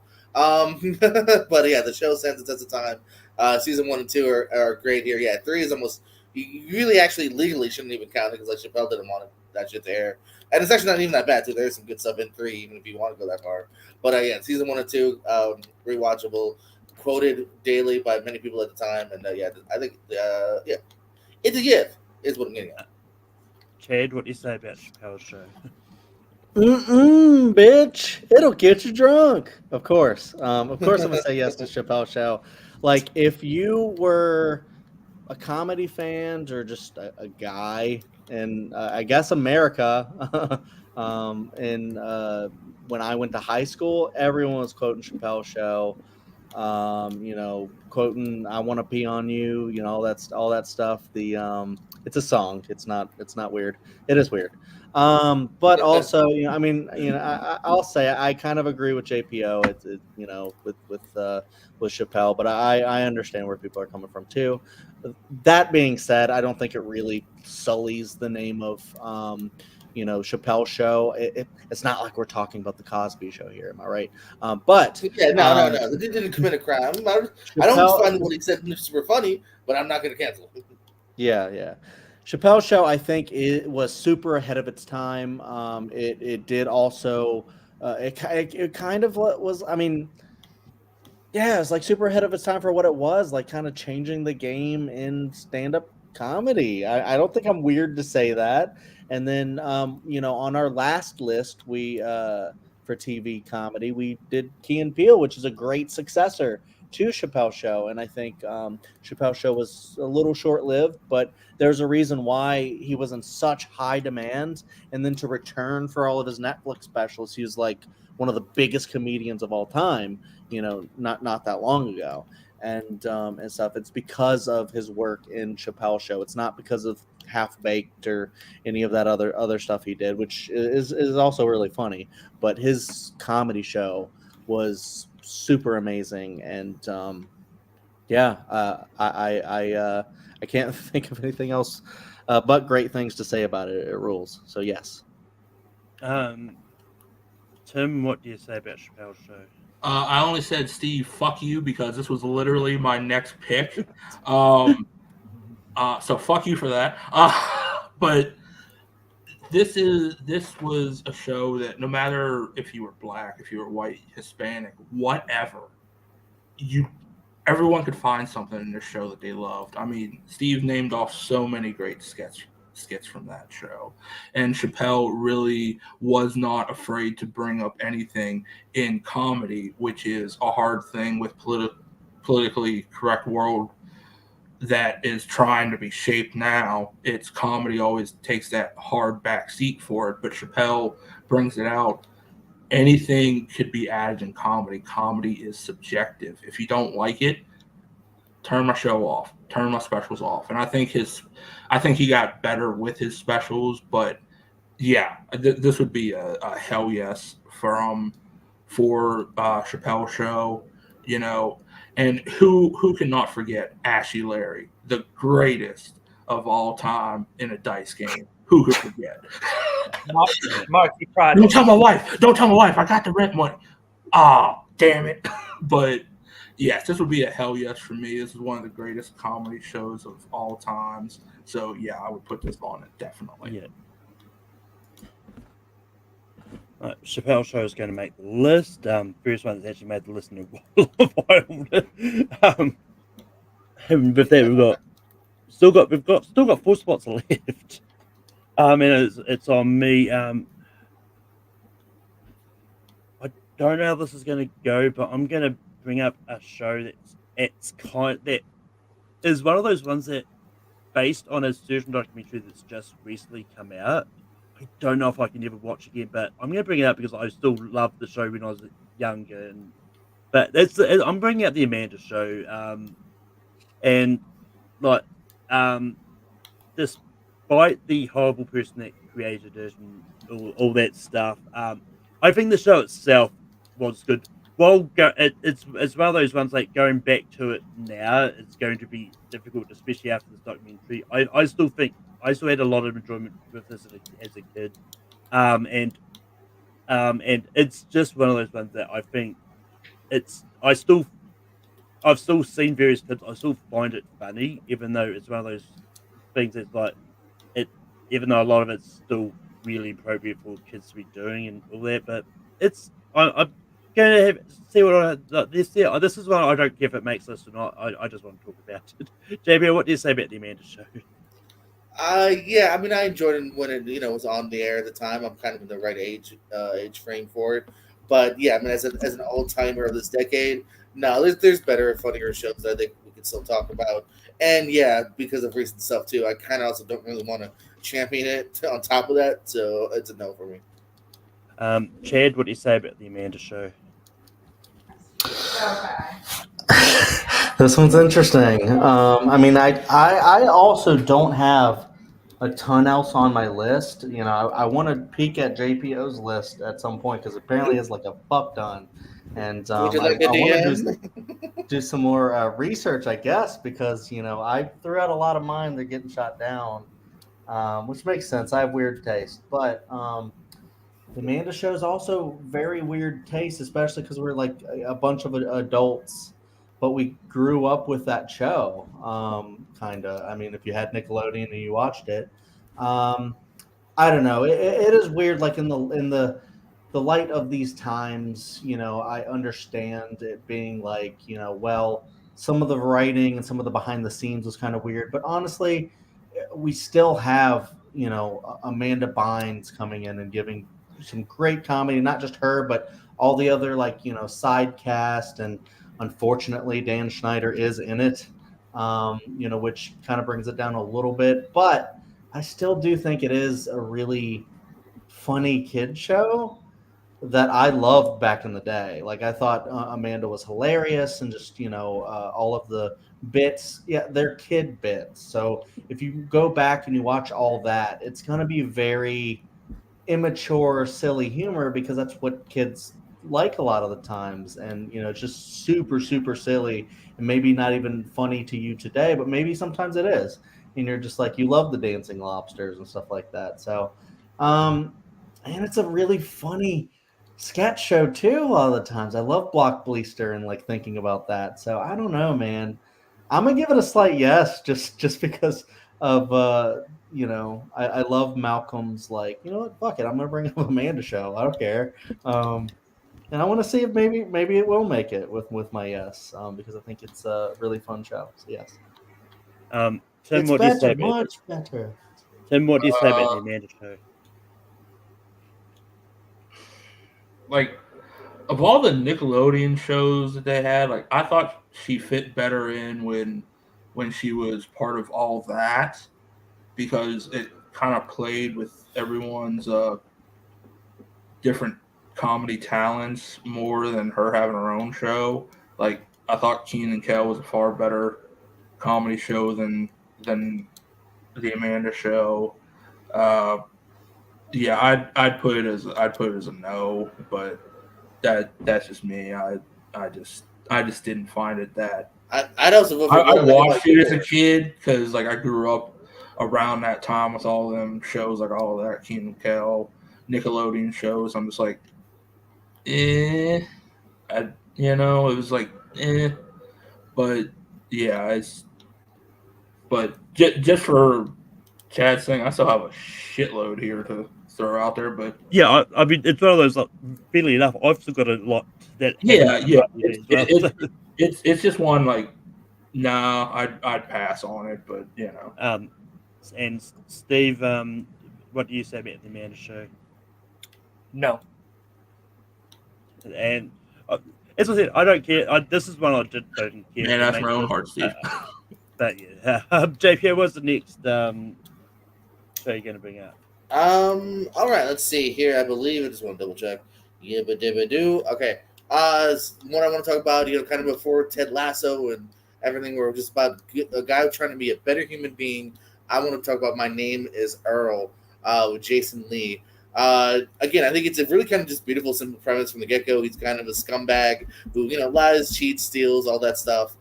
Wins the lottery, and then the lottery gets taken from him as he gets hit by a car. He sees Carson Daly on a talk show about how karma. He kind of hears about karma for the first time in his life. He creates a list and goes about being a better guy, and it was just a weekly adventure of him usually running into just a really great guest star here. I mean, John Galecki before Big Bang Theory, David Arquette, Seth Green, list goes on and on. And just behind being a better person. I think it's a really sweet, simple setup. It was really executed. Really hot show for a while too. Like I had a T-shirt from Hot Topic and and whatnot. And yeah, a show that I really fell in love with. Unfortunately, it was canceled. It kind of in the middle of its hotness, so there's a bit of a cliffhanger. You can look up how they were going to end the show, which actually was going to be pretty dope. But yeah, I think it's a great show we're talking about. Chad, what do you say about My Name Is Earl? Yeah, this was the next show I was going to bring up actually because I love My Name Is Earl.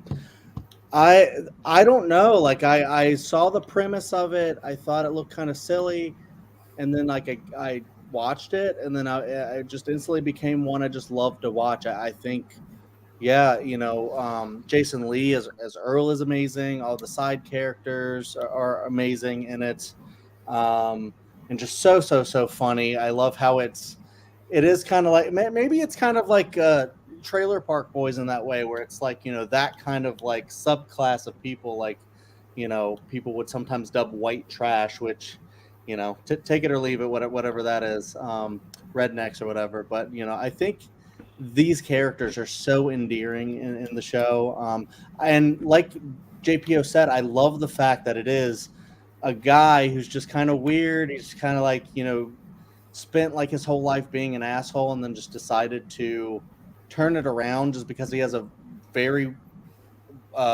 misunderstanding of like karma, I guess. And like he got it like from like Carson Daly, and it's just a weird like thing to turn your life around just because he saw Carson Daly one time. It's just like a funny premise just in general, but it ends up being so kind of sweet. And it's just this guy who he turns it all around, but he's like so insistent on it. And there's so many times where he's like tested, and people are like, you could just not do the right thing, and it's fine. And he's always doing the right thing, and every episode, trying to fix one of his past deeds, misdeeds or so. And I think it just makes for a really fun sitcom that you just want to see the next deed he's going to try to fix, and see what kind of shenanigans he gets into when trying to do that. And it's just really, really funny. Who plays the brother? JPO is in a Ethan lot of Suplee Ethan is great. Suplee is so, Jamie Presley and Bully Nancy kid Westbrook. from Boy Meets World.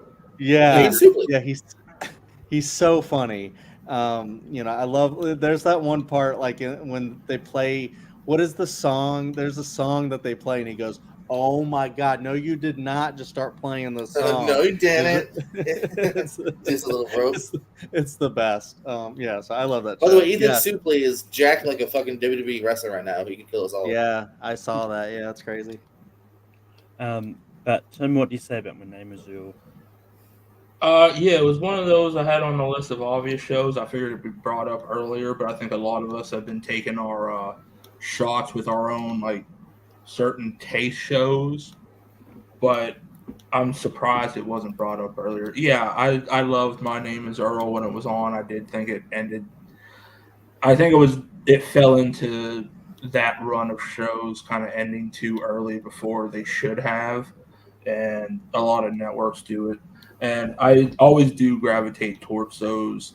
Yeah, they don't. Chad, you're 100% right. They do not hide from it. He is white trash. You can, however you want to say it, but he tries to better himself, and he tries to be a good person at the end. Even the first episode where like he is kind of homophobic, but that's just because of his dumb upbringing. But like he learns, Yeah. like he ends up loving Kenny, and Kenny's in a lot of the episodes, Yeah, he grows each episode Yeah. from it, trying to learn from the perception of what he is, and he tries to grow. And I love shows like that. Like it brings it that improvement, that togetherness with his brother, girlfriend, everything.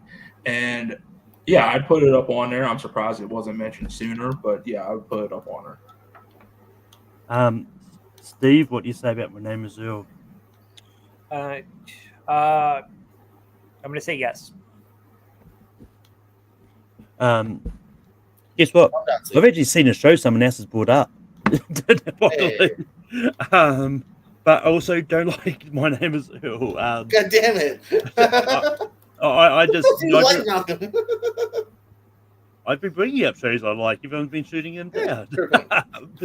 Malcolm has a weird taste. I've been writing enough of his matches to know. I mean, but yeah, it's just one of those ones that I just never got into. I think for whatever reason, I still ended up watching all the series when it was on. But it's just, I just might have been just one of those ones. Maybe I was just a little bit younger, just didn't have good like enjoy it as much. It's one of those ones that I might actually go back to at some stage. It's one of the few. It's one of the random shows that's on Disney Plus for me. But yeah. But if that might happen, it was still going to make the list regardless. Yeah. Chad, we go back to you. Yeah, I guess I still got some I can bring up. I'm gonna go ahead and bring up one that is kind of another obvious one that hasn't been brought up yet, and I'm gonna do it now. It's 30 Rock. I think 30 Rock's incredible. Has like some of the best writing. Like Tina Fey is just a great writer. I mean, she wrote Mean Girls. That's still relevant. People love that movie. And 30 Rock. 30 Rock it's basically like, I don't know. It's like a parody, or it's like a parody of writing a sketch show kind of a deal, and everything that goes on around 30 Rockefeller Center, but in like a very fictional way. But they also, like, I should say, satire, I guess, right? And it's really great with Alec Baldwin and Tina Fey. Like, their chemistry, I think, rules. Jack McBrayer, I think, is hilarious. I'm trying to remember everybody's name. I mean, you got Tracy Morgan, of course, who's like one of the funniest people on the damn planet, and he really, really makes this show work so well. You still got like a lot of people who like side characters that come up, but also like cameos and stuff like that. I guess you can get them really easy if you're filming at Rockefeller Center or whatever. And so there's a lot of really fun in jokes you can do and stuff like that. And it just really has some of the sharpest writing. It's obviously I haven't watched it in a while, so there's not a lot I'm remembering to bring up, but there's so much. It's such a great show. It is a reason why, it was like getting canceled, and they were like, no, you have to bring it back. It's kind of like Arrested Development in that way. Like, the fans are like, you have to bring it back. Although I think the return of 30 Rock was better than the Arrested Development counterpart. Wait, but what 30 return? Rock, did it never return? Am I wrong? No, there's like a pandemic special, I think, but I don't think there's a return. I thought there was a return. No, I I'm don't fucking think there wrong. was a return. Anyways, my bad. It's really great for its original run then. But yeah, 30 Rock rules. 30 Rock. But Tim, what do you say about 30 Rock? It was another one I put on the obvious shows. I figured it'd be brought up sooner, but for me, it wasn't that enjoyable for me. But then again, I didn't really like so much of the SNL cast later on, past the golden age, I guess you can call it. It was fine, but it wasn't on really like my list of shows. But I put it on the obvious shows because I figured someone would bring it up. I figured it'd be brought up sooner. Like, I figured my name was Earl was going to be brought up sooner. I mean, it'd be a pass for me, but like I said, just not. It was another one of those shows that's not my cup of tea. Steve, what do you say about 30 Rock? Oh, wow. The masochistic side of me just wants to kind of say no to see what else we're going to run into, just to see what kind of thing we're going to. You know what? I'm going to give into my masochistic side. I'm going to say no because it's because the thing of it is, I really I respect what Tina Fey was doing with the writing and everything and the spoofing of SN. It was itself like a satire on Saturday Night Live and Mad TV and all that stuff, but for the same reason Tim said, it's not that because I didn't like the cast, it's just because I didn't really get into it as much as maybe other shows that might be here. And also, I'm kind of sick in terms of I want to see what else we can pull out of this hat. So I'm going to say no just because I'm a sicko. 5 hours later. Steve doesn't want to leave. Hang out on that, baby. 30 Rock is one of those shows I do remember seeing the the trailer for it, but it's just one of those ones like, it didn't interest me enough to want to give it a shot. Then again, like when I was younger, I only had like a couple of shows I watched religiously. Like probably watched a lot of shows on there. Voodoo World wasn't on either of those. But just quickly because I did look this up, there was a planned spin off where they were going to do a show which was going to see Baldwin Price's role of Jack Donaghy. I was going to follow his political career as mayor and all that. And then things fell through. Then Alec Baldwin dropped out. Then it sort of became this show that was now titled Mr. Mayor, and there was rewritten to lose any ties to 30 Rock at all. Yikes, because that show's not great. Yeah, but JPO, what do you say about 30 Rock? No, this is yes for me. I'm not crazy like Steve. This would have been like my third or fourth time, where it had been my next one brought up too as well, if it had gone back to me by that point. I also would argue too, kind of like unlike The Office and Parks to a degree, I feel it was pretty tight from the get go. Like I remember season 1 even being like pretty tight written, and like you knew exactly what they were going for from episode 1 here. Yeah, tremendous side caster. Shout out to Scott Adsit, the Baldwin, Judah Friedlander, Jane Krakowski is fantastic. The Juror. I want to see that movie. And this is one. Yeah, I don't know if there would have been a reboot if it would have warmed its welcome, but I feel this is actually one of also the rare ones on like a Big Bang Theory where like it also knew when to end it too as well. Like, it's nice to with James Marsden and whatnot. So yeah, it's a big yes for me. If that 30 Rock is going to make the list, Tim, we go back to you. What is your next nomination? I thought it was 3 no's. Yeah, it's 3 no's. Did you say yes to it, Malcolm? No. Yeah, I said for some reason I thought there was 3 yeses. Anyway, No, it was 3. It was 3 no's to 1 yes. I'm going. Someone else was paying attention there. But ignore 30 Rock being there. That's not on the list. Tim, we go back to you. What is your next nomination? I want to feed into Steve's masochistic side here. I delve a lot to those white trash characters who want to try to better themselves or just tell their story of how fucked up their life is in a comedy form. One of my great famous comedians, which some people might not like him, most people might not, I don't give a fuck, is Christopher Titus with his show Titus back on Fox in 2000. I thought this was a great show. You got a lot into his world of how his dad is, how his brother is, how his family dynamics are. And each episode always just had me in stitches laughing my ass off. And it's one of those where it's not like my name is Earl. He tries to better himself with each show, with each action or stuff he gets himself into. Titus just explains how his life is, how he grew up, the influences with his dad, with his brother, with his family, his mom, all that. So I'm going to nominate Titus and see how it goes. Steve, what do you say about Titus?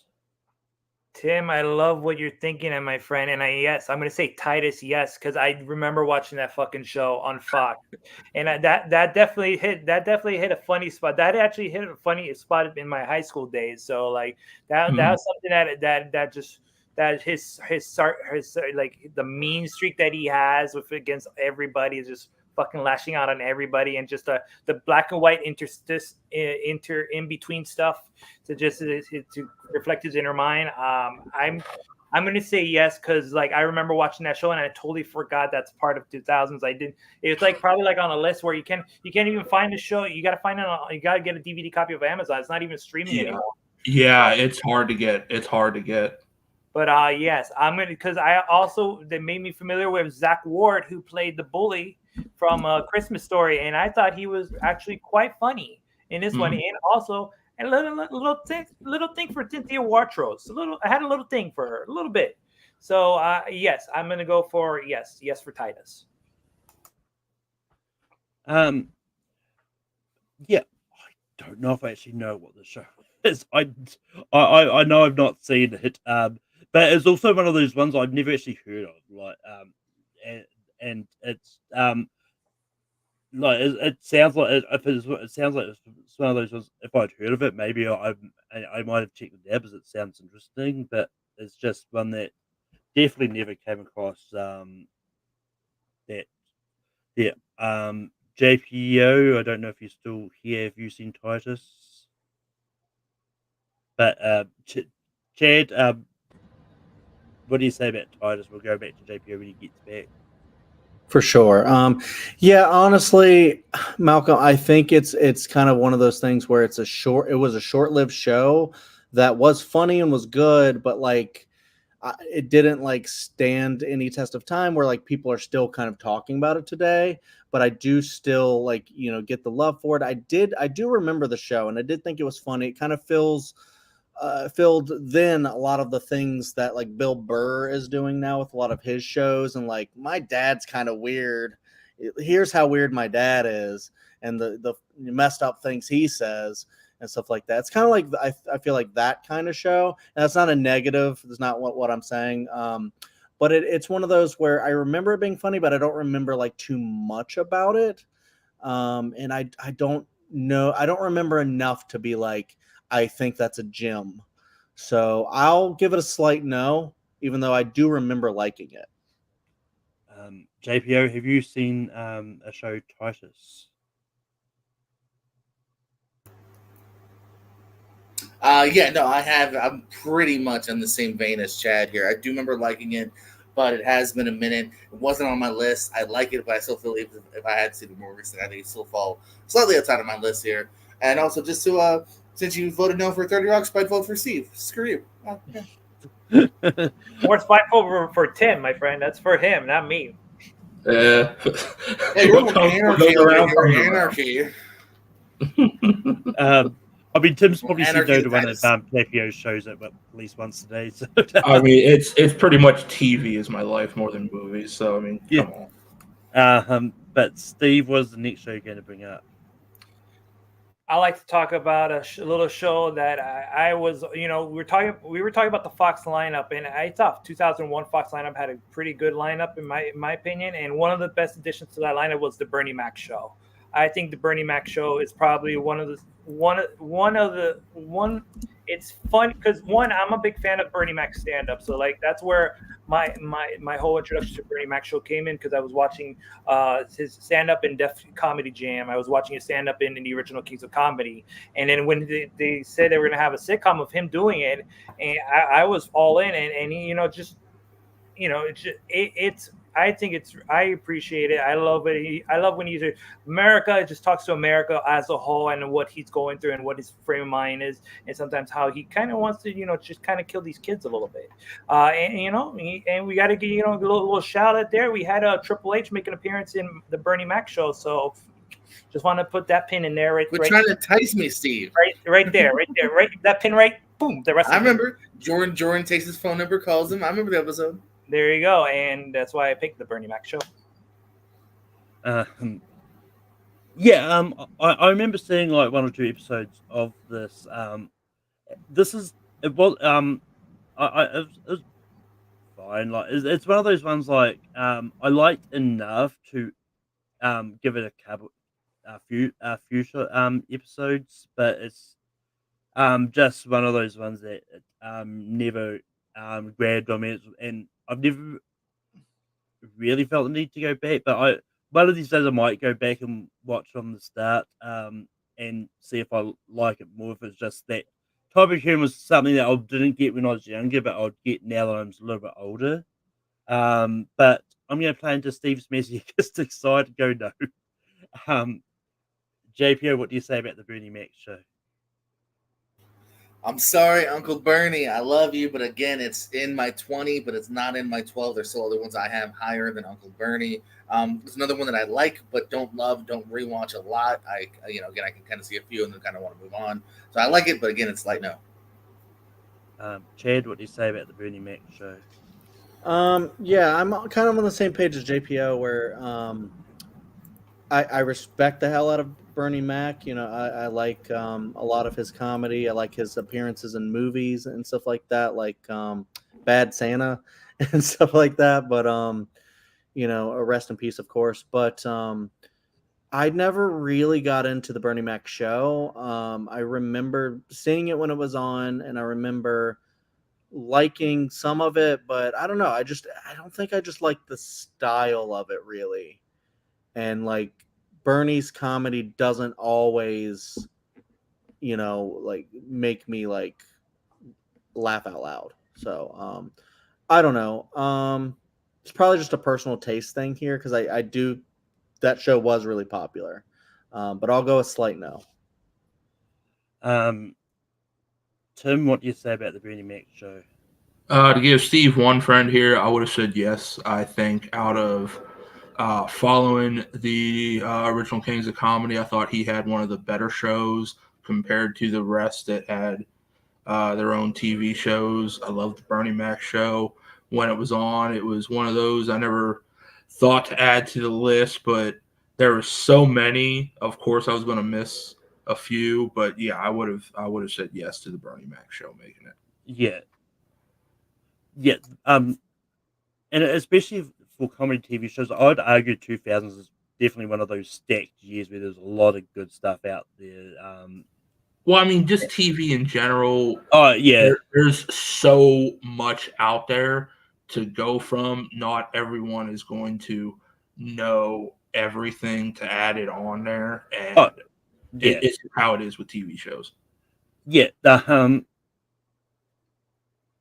But going back to me, I'm going to bring this one up because I this is one of those shows that I do remember have fond memories of watching a lot when I was younger. I actually recently rewatched a couple of episodes of this the other day, and still find it just as funny. And that's the show that one of the shows I put on to the thumbnail, and that's My Wife and Kids. And yeah, because I think Damon Wayans is a funny guy. I think this show in general, I think the way he does his comedy, and I think was just a really fun show. And it's just one of those ones like I kind of want to know where the characters have gone for this, because like and I did a quick Google search. Like, a lot of them have not really been in anything major.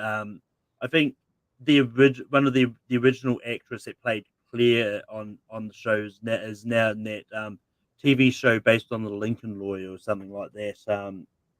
But yeah, it was just a lot of fun. Just the whole family dynamic, I think, was great. But JPO, what do you say about My Wife and Kids?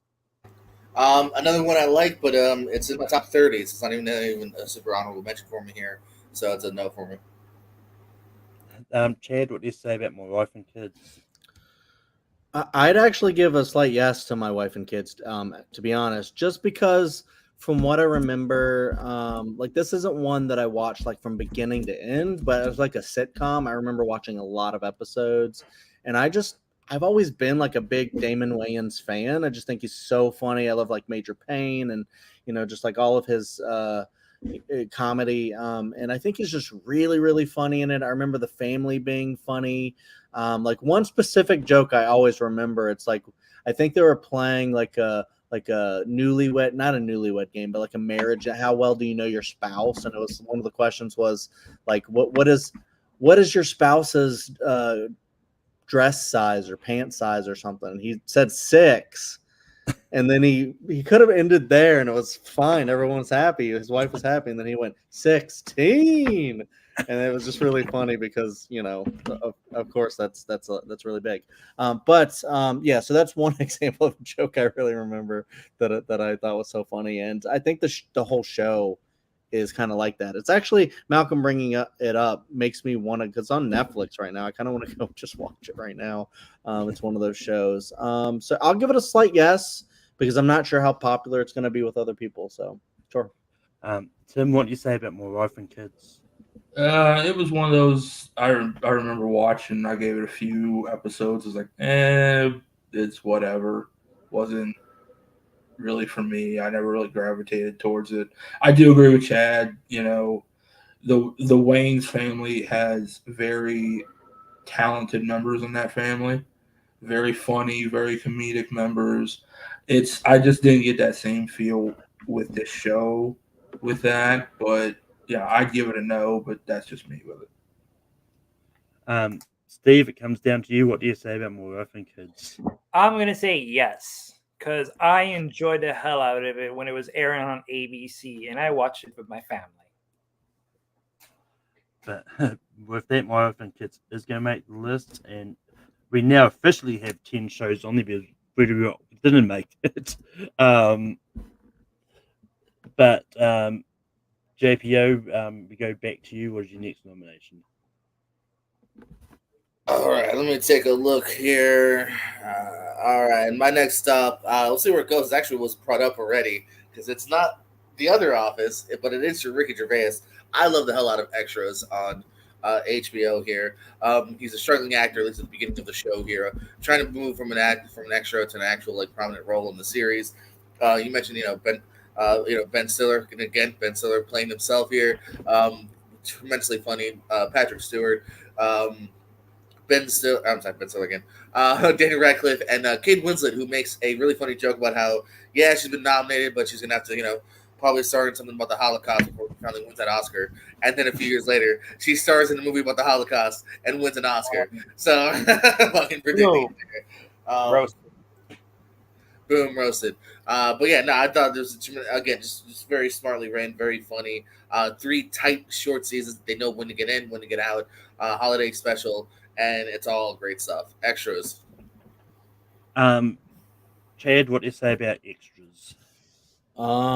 This is on me. This is one I'm not even sure I've heard of. I'm sure I have heard of it, but I definitely haven't seen it. So yeah, I can't abstain. Tim, what do you say about Extras? Yeah, I want to have the Malcolm syndrome in this one because, I mean, this is one I don't even remember hearing about, so I can't really say anything on it. Regardless, I don't remember it. It sounds like a funny premise. I'd have to watch it, but I just don't remember.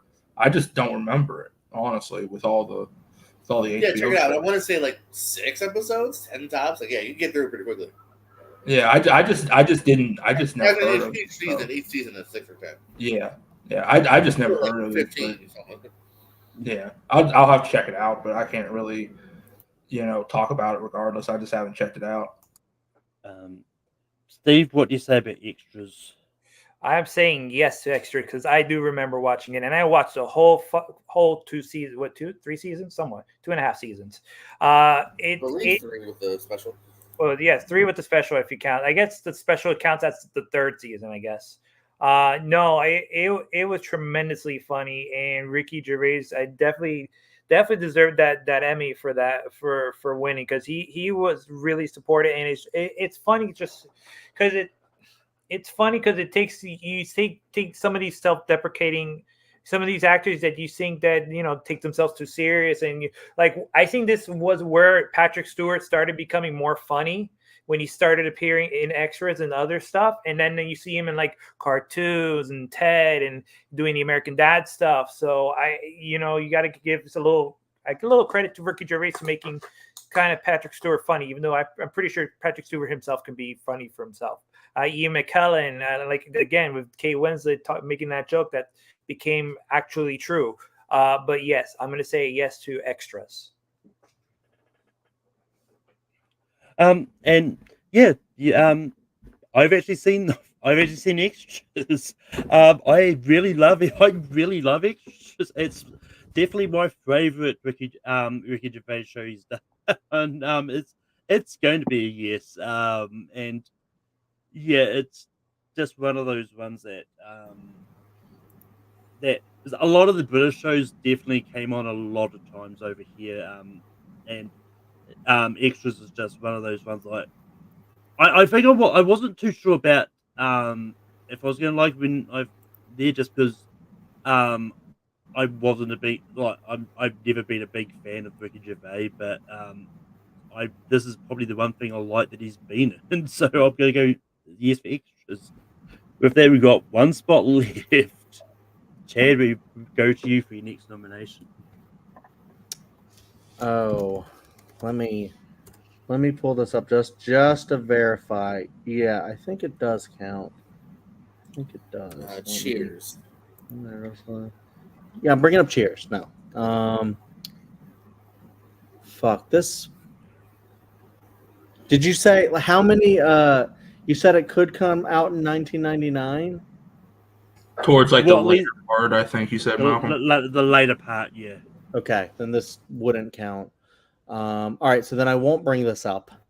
Instead, I'll bring up another show that is animated that I was going to bring up another animated show. I'll bring up Robot Chicken. I think is a really incredible show. I don't love every joke in the show. There's some humor in it that I don't absolutely love. However, with some friends that I have, this is one of the most quotable shows. It is a sketch show, but it's like a very unconventional one. It's kind of like, if you're watching Rick and Morty and they're watching the weird TV channels. That's kind of like what this show is. It's a robot chicken watching TV like Clockwork Orange style, and it's just a bunch of like random parodies of Star Wars and lots of different things, celebrities and stuff like that. And I just think like a lot of the sketches are just really funny. They make fun of like Care Bears and just like pretty much anything you can name. There's even some, because Seth Green is a big mastermind behind it. There's even some Buffy references and stuff, which are really funny. Yeah, I think it's actually really great for that kind of comedy. So I'll go Robot Chicken. See where that goes. Tim, what do you say about Robot Chicken? I mean, I liked it for what it was when it first came out. I think it carried on too long. I think it dragged on way too long than for what it was. But it was funny for what it was. The hell? Your security alarm, Malcolm? Okay. It was one. It's like I said, it's one of those shows that carried on too long. It was funny at the time.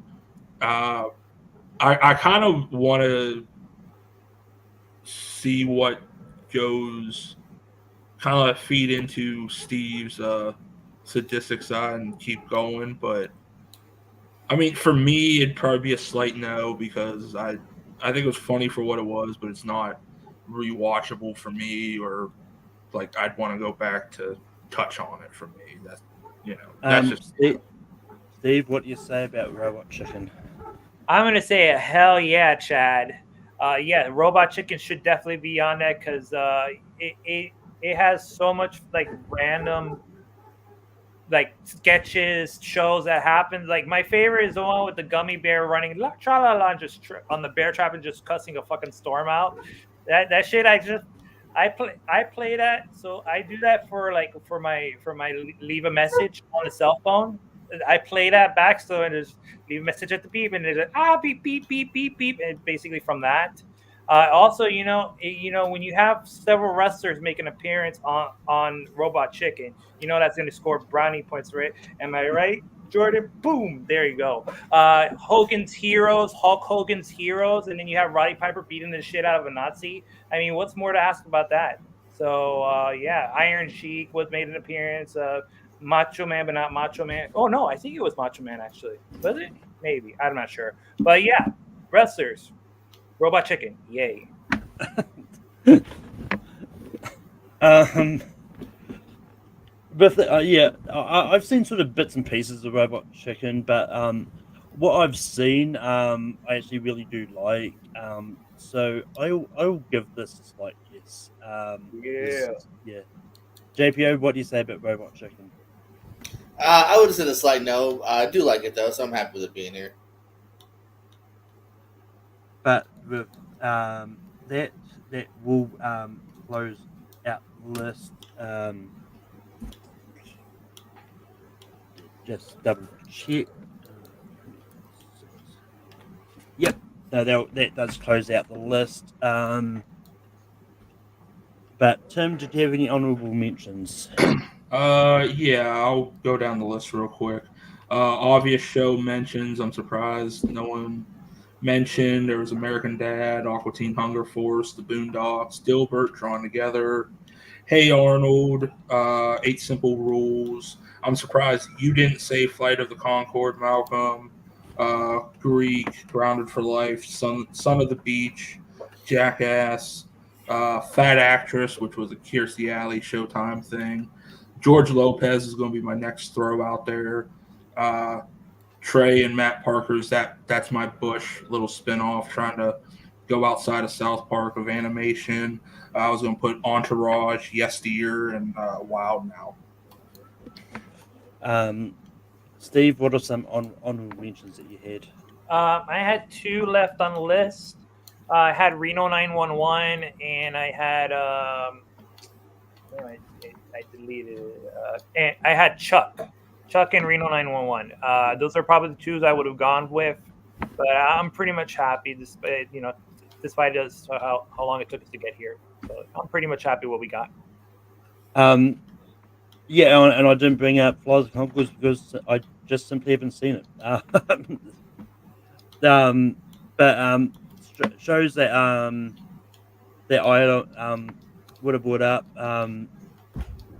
I figured it might with this panel it might have been a long shot, so I didn't bring it up. But Glee, Glee is a show that I like. Another show that is kind of on the cusp of comedy and drama, Gilmore Girls, I think is great. Also would have brought up Eight Simple Rules. Two and a Half Men, according to Jim, are shows I really liked growing up. And yeah, JPO, what are some honorable mentions that you had? Yes, let's see. Stuff I would have liked to have gone to. Eastbound and Down with Danny McBride, I think is fantastic. Chuck, I'm with Steve on that. Great. That's kind of the big world introduction of Zachary Levy. Really fun spy one there. Reno 911 is fantastic here. The first 2 seasons are fantastic. Grounded for Life, I absolutely love with Donna Luge. I just figured, no, I don't know if anyone else would have followed me on that, but I do love Grounded for Life. Entourage, I think is very easily rewatchable. That's a show I don't know if we can bring back, but I thought it was really good. Yeah, you can't do that nowadays. No, probably not. There'd be too many wussies The having whole show would be about them trying to get uncanceled, which I think could be funny if you tackle it that way. So maybe. And then a smaller one, show I really liked. This is my introduction to Zachary Levy. It's called Less Than Perfect. Andy Dick, Eric Roberts, Patrick Warburton. Really good show. I don't know if anyone ever remembers. I mean, it was on my list. It was just really low down my list. But Yeah. I did actually like that as well. Though. Yeah. I'm not sure if Chad's there. If it's just... You actually hear me? Chad, did you have any honorable mentions? Go back. I'll do this. Okay. Yeah. Are they all inside? Yes. Yeah. I actually, the one I was gonna bring up was Family Guy, but that was on for like a full year in '99, so I didn't try it. But no. Listening to everybody else's honorable mentions. Yeah, Steve, I totally would have said yes to Reno 911. I love that show. So I'm kind of wish that would have gotten brought up actually, but it didn't. No, I think that's it. That's all I really had. Yeah, as well as ones like because I also tentatively wrote down Family Guy, and then it was like, hang on, that probably won't work. Yeah, that's why I checked that before I put it in the office. Futurama is a similar has that similar issue. Yeah, for how that felt, was like, I don't know about that. Yeah. Although that anyway, I was considering maybe doing what I did with Parks and Rec and do a exception for that, just because I think with both Family Guy and Futurama, their first seasons wasn't that long, but so I considered it, but I didn't ended up not saying anything in the chat. So that's that. But it's time to rank these shows. JPO, what do you have for 12? I think I'm gonna go with. Hold on, I have it written down here.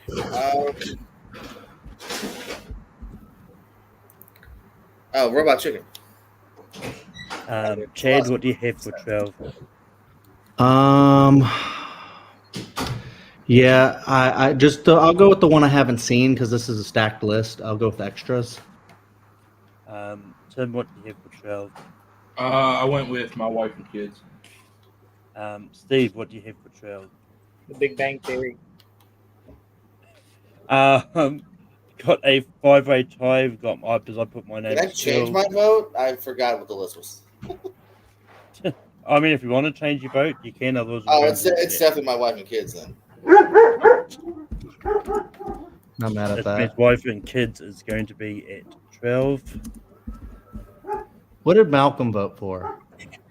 My name is Earl.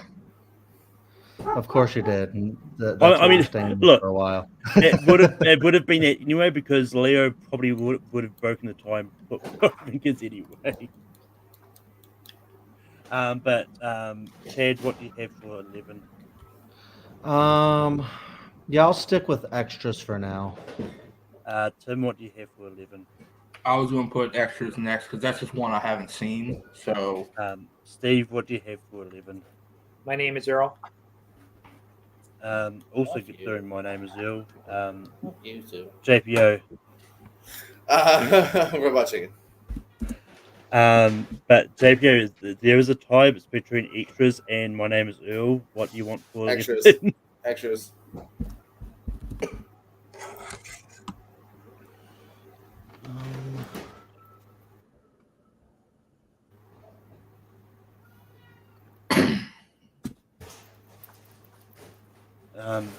Tim, what do you have for 10? I'd probably go Robot Chicken. Steve. My name is Earl. Sticking with my name is Earl. JPO. Robot Chicken. Chad. I won't even have a tie. I'm fine with Robot Chicken.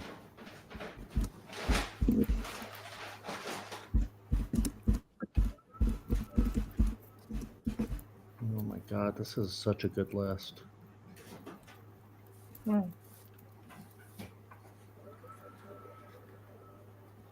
It's one of those weird lists. We've only seen 5 shows that made the list.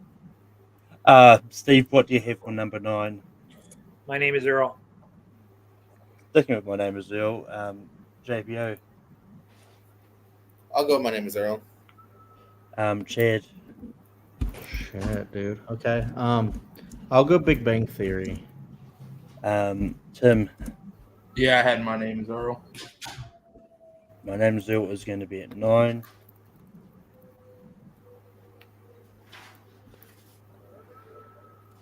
Have to actually change my board this time.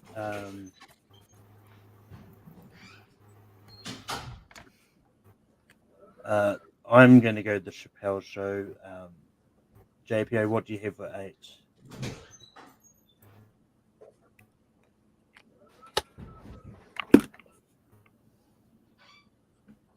Is he there? Yeah, I think he's looking. He's either looking or frozen. Yeah, he's frozen. Yeah. Get Oh, there you go. There he is. JPO, what do you have for 8? I'm sorry. Psych. Chad. I'll stick with Big Bang Theory. Tim. I had Arrested Development. And Steve. Big Bang Theory. The Big Bang Theory is going to be at 8. Some of these great shows, are going to have to start going. Oh, shit.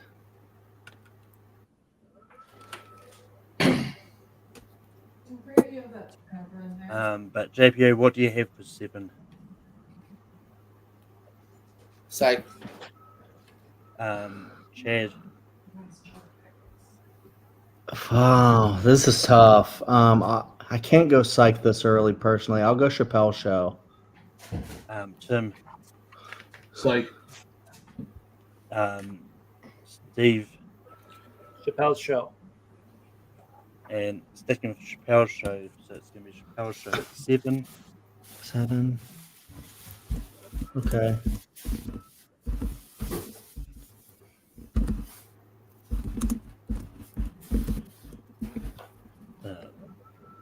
Just to recap what we've still got here, we've got Arrested Development, Curb Your Enthusiasm, Office, Psych, It's Always Sunny in Philadelphia, and Scrubs.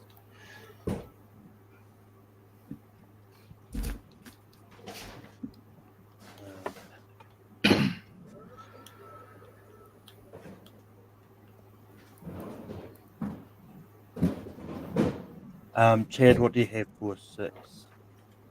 Yeah, I'm surprising myself, but like the top 5, I think are Titans. So I'm actually fine with Psych being number 6. Tim, what do you have for 6? Psych. Steve, Always Sunny. Arrested Development, JPO. Psych. Psych is going to be 6.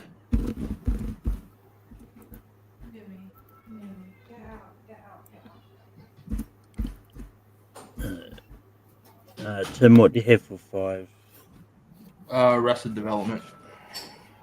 Steve, Always Sunny. Arrested Development, JPO. It's Always Sunny in Philadelphia. And Chad. I'll go Arrested Development. Tim, you went Arrested Development, right? Oh, next one. No, What did you go went with? Arrested Development for 5. Yeah, I gave you Arrested Development. Yeah, it's all right. I was just I momentarily forgot what you went for. Like, but yeah, it's Oh, going to yeah. be Arrested Development at 5. Steve, what do you have for 4? Always Sunny.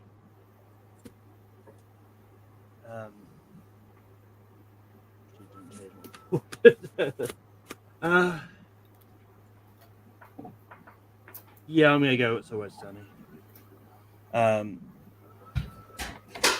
JPO. It's Always Sunny in Philly. Chad. It's so fucking funny, but I'm fine with Sunny being at number 4 because the other shows are so good. And Tim, what do you have?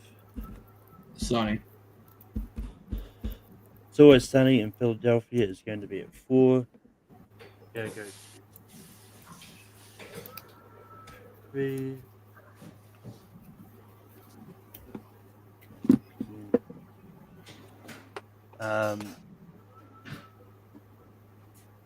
But for me, for number 3, I'm going to go Scrubs.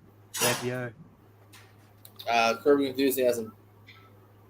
Chad. Yeah, I also go Curb here. Tim. This is where we're going to be tied because I'd put Scrubs. Steve. No, it's not gonna be tied because I put Scrubs. Oh, there you go. What? It's still top You 3. literally- It's still top 3. Hold on. Steve, you said at the beginning of the show it's your number 1. What the fuck happened in the last 2 hours? A lot of decisions being made. You suck. Poor decisions? Yeah, true. Yeah, a lot of you just backed off on your own word. I'll never believe another word you said. You're a dirty liar, Steve Mesa. So that Scrubs is going to be at 3. I'm not gonna lie, I totally did not expect that. No, it's verbatim. That's my number 1. It's still top 3. But with that, we're going to vote for our number 1 show as opposed to number 2. JPO, what do you have for number 1? Scrubs. The Office. Chad. Honestly, I'm kind of with JPO. I would not be mad if Scrubs was number 1. But between Curb and Office, which are both great shows, I'll go The Office as number 1. Tim, what do you have for number 1? Yeah, I think out of those two, I'm going to go with The Office. Steve, what do you have for number 1? The Office. I mean, the true number 1 didn't even make the list. How I Met Your Mother. But The Office. True. That's true. At least you didn't put on there fucking half the shows you made me right.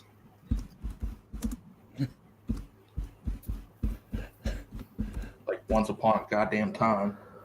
I will say it's what it was funny called. how it's funny how different this is from the 2010s one. Because the 2010s one was like we're all just really agreeing it went really short. This one is the opposite of it. Yeah, But cracking 2.5 here. Damn. yeah.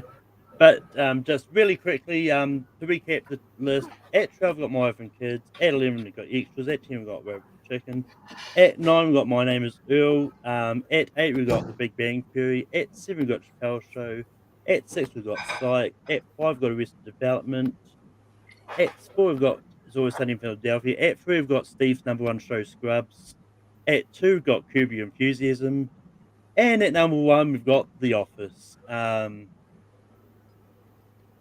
But for that, next week on Rankin, we're going to go to WrestleMania because the topic is going to be top 12 WrestleMania moments.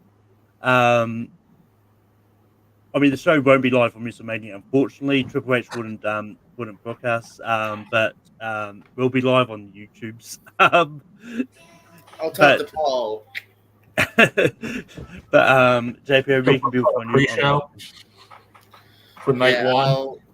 Hopefully, maybe find me on that episode, depending on when you film it, because I'll definitely be watching Mania next weekend, baby. This weekend, actually. Now, I'm excited for that. The festivities really start on Thursday with the indie wrestling shows that are going on, so it's a fun week for wrestling fans. Speaking of Thursdays, Lonely Marks over at the Movie Hero Network. We're talking all our Mania predictions, stuff like that. We're going to have some fun over there. Also pop up on that channel doing other things. My main channel is the Piersco. We do lots of trivia, too much trivia. Over 300 episodes done over there. Steve pops up every once in a while. He plays trivia. You'll see other familiar faces as well. Countdowns, drafts. We did some drafts last night. And other shenanigans. Why We Love Horror. Combat Wrestling Trivia on Twitch. Battleground. Chad's channel that he'll talk to you about. This channel, your channel, all the channels. Chad, where can people find you online? Oh, you found me. Okay, I was hiding. Yeah.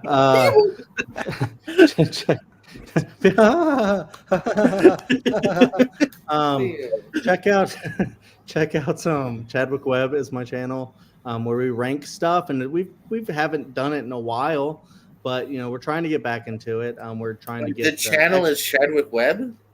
Yeah, that's my channel. But the show we do is You Ranking with Me. JPO's been on there doing Halloween and other things. You on the Tarantino? I think you were. Yeah, and we're trying to do like the Exorcist franchise. We're trying to do Wes Anderson. And one day, JPO's lost hope. JPO's lost hope, but one day we're going to do Adam Sandler.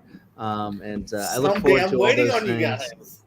I look forward to all those things. Check out the channel though, because we've ranked a lot of franchises and filmographies and stuff like that, and it's just really fun. So we look forward to that. Check out the Dill Pickle Movie Network, where I do a show called Picture This, and we're trying to watch all of the Best Picture nominees known to man, and it's just been a lot of fun. We just did our 2023 episode. It just dropped. It's over 5 hours long. We had so much to say, and it was really fun. So I don't know. Watch it at 2 times speed, maybe, and then it's half that. And then check out. It's Welcome to Primetime, its own channel. It used to be on Nerd Entertainment Network. So if you're interested, I guess check out both of those channels and try to find episodes. But it's a lot of horror related stuff. So if you like horror, we have a lot of really great discussions and stuff. It's me, my wife Carrie, and my buddy Hunter Chambliss, and we just love doing that. And then we also rank Buffy the Vampire Slayer episodes and stuff like that. So that's a lot of fun. Enjoy doing stuff like this, but also check out my letterbox. So yeah, this was fun. Thank you. Tim, we can build on you online. I'm not as much on the camera as I used to be. You could check out the trivia channel I started with Multiplex Entertainment with Kane Mill and Caleb Coho back in the day. It's still going strong. They still do movie trivia, geek trivia, debates, a lot of fun shows with a lot of different characters on there.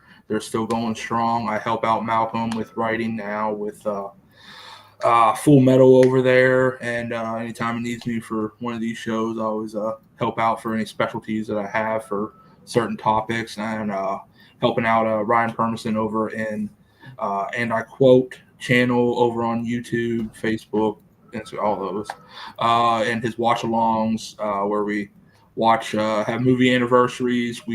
Earlier today we did Back to the Future Part 2 for the 35th anniversary. Myself, Ryan Permison, and Ryan O'Regan, we did that earlier. A lot of fun with those watch-alongs and his anti-quotes where he interviews a lot of different people from comics to writing to different actors. So go check that out. And yeah, that's pretty much where you can find me nowadays. Steve, where can people find you online? Right here. You can find me on X, on Facebook, on YouTube at Mesa Media One.